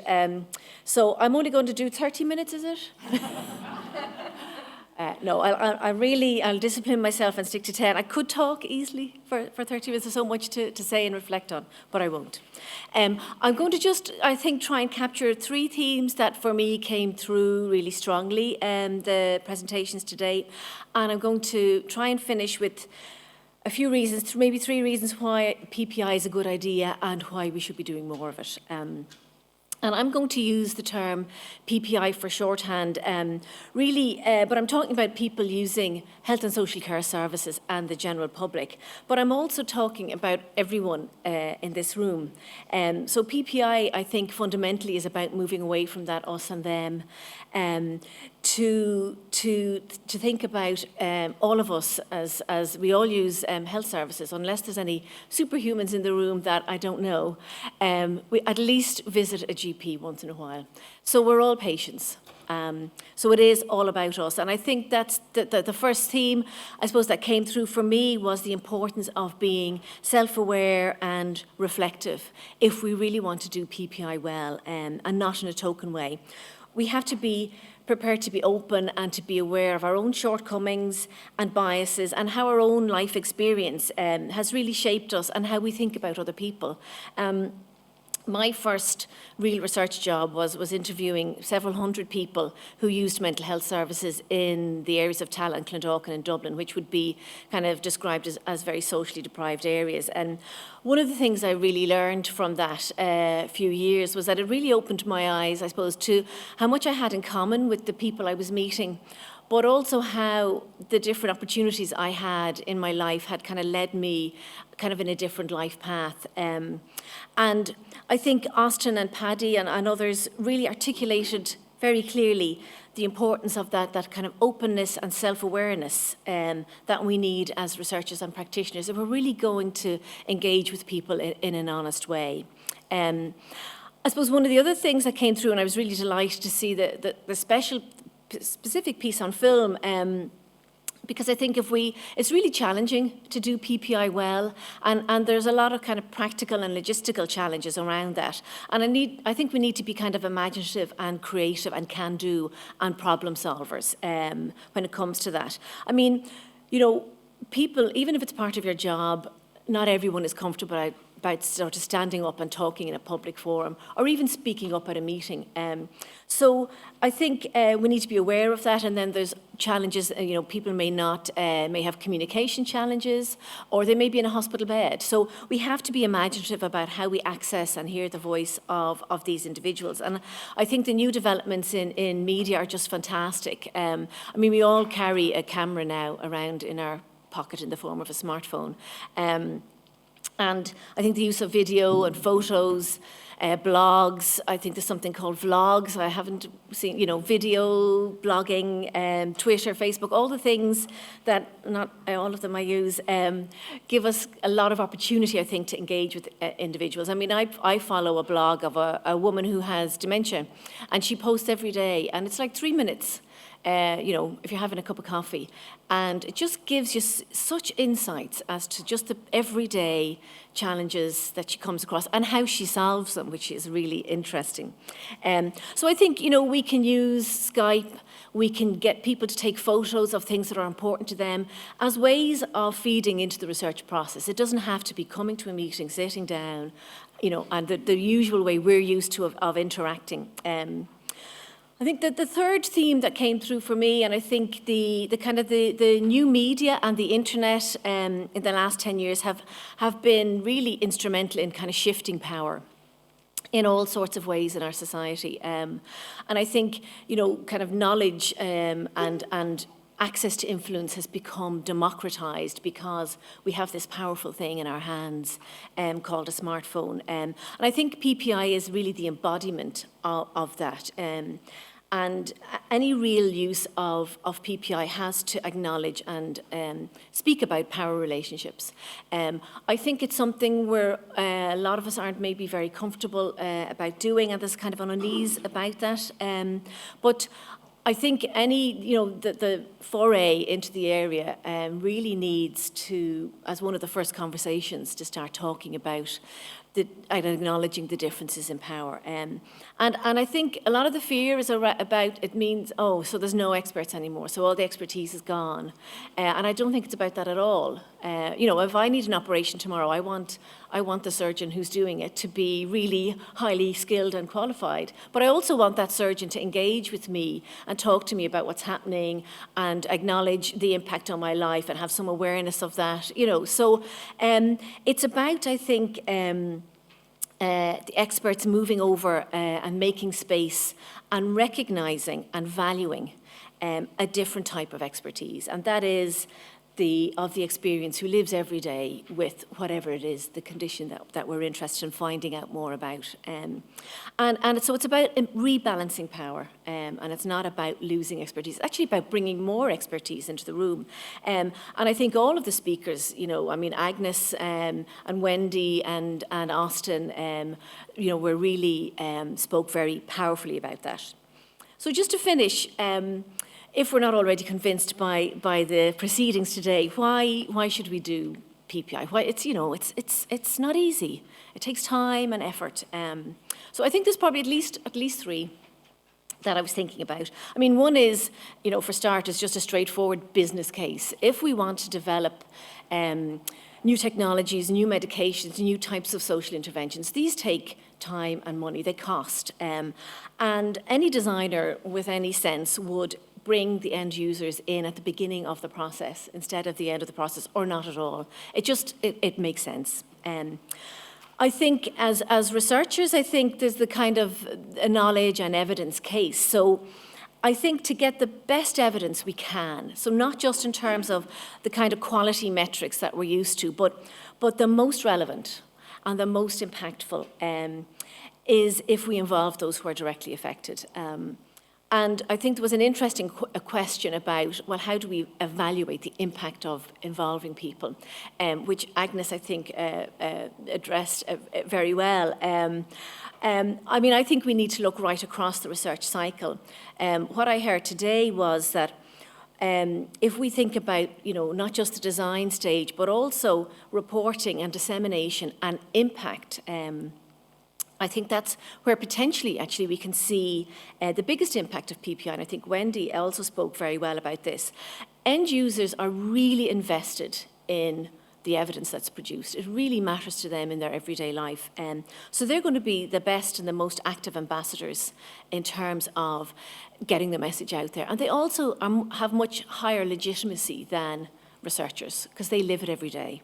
So I think we could get much better impact. I think we could get quicker application of research findings if we involve people who are using services really as early as possible. I think finally, and I'll finish with this, I think the most compelling case for PPI is that it's the right thing to do. I can remember being involved in let's call it a robust discussion with some kind of service providers and researchers around the kind of deinstitutionalization of people from residential settings. And the providers saying, well, we really need more evidence before we can do more of this. We need more, we were presenting evidence, good evidence and good outcomes. And, somebody in the midst of the conversation said, if we know that this isn't going to do any harm, and we do, then, do we need evidence to do the right thing? So, we know this is the right thing to do. And I think, we know as human beings that the best way of finding out about what other human beings think about something is to talk to them, to engage with them, to argue and to discuss in a really kind of open and honest way. I think maybe kind of power structures and formal services have sometimes gotten in the way of that. But I think we're finally seeing this recognition of a valid and a different form of expertise. And I think the kind of takeaway for me from today is that if we want to produce really high quality, relevant and impactful research that's really going to make a difference for people, then we can't do it without involving the people who are directly affected. I hope that captures some of the themes from today. Thanks very much. And I think I've just finished on time.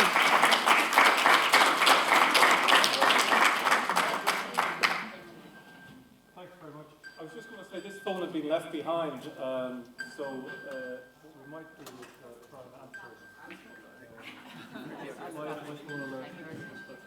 So there's nobody here who's, that's fine. So 3 quick things and we finish. My institution's always fixated on markers of esteem, so you can report to anybody you like that this afternoon you attended a meeting that was trending nationally on Twitter in Ireland. We were in 3rd place as regards trending, beaten by Liverpool versus Roma. There's not a lot we can do about that. And in 2nd place was a social media conference in Trinity. So I mean, if they can't trend on Twitter, what's the world coming to? Second thing I'd like to do is just very much 2 quick thanks to the Health Research Board who have provided funding to the Clinical Trial Network to do this sort of conference in the first place. And really, we couldn't have done it without them. Thank you very much. And then secondly, if I could just ask Breda and Martha to stand up, if that would be okay, and Adele has left the room, if you could stand up, just for us to show a really huge amount of effort. Thanks very much. Like any conference, I think you only get a sense of how much work has gone in how well the day goes, and a huge amount of work was put in by the core team, and thanks very much. And I think that's the first time they've done anything actually ordered to do, so well done. And that's great. Finally then, just to say, obviously, a safe home to everybody. I certainly feel that I'm on a journey with PPI. I'm still very much learning hugely. I think it's great to feel part of a community that's doing it. Because of the HRB now with Ignite nationally with 5 centres, I think we've a national community. And I'm just delighted to see people from different areas, different regions, different institutions. Really encourage us all to continue on to do that. All presentations from today will be put on the CTN website, and please continue the conversation through websites and through Twitter as well, and safe home to all. Thanks very much indeed.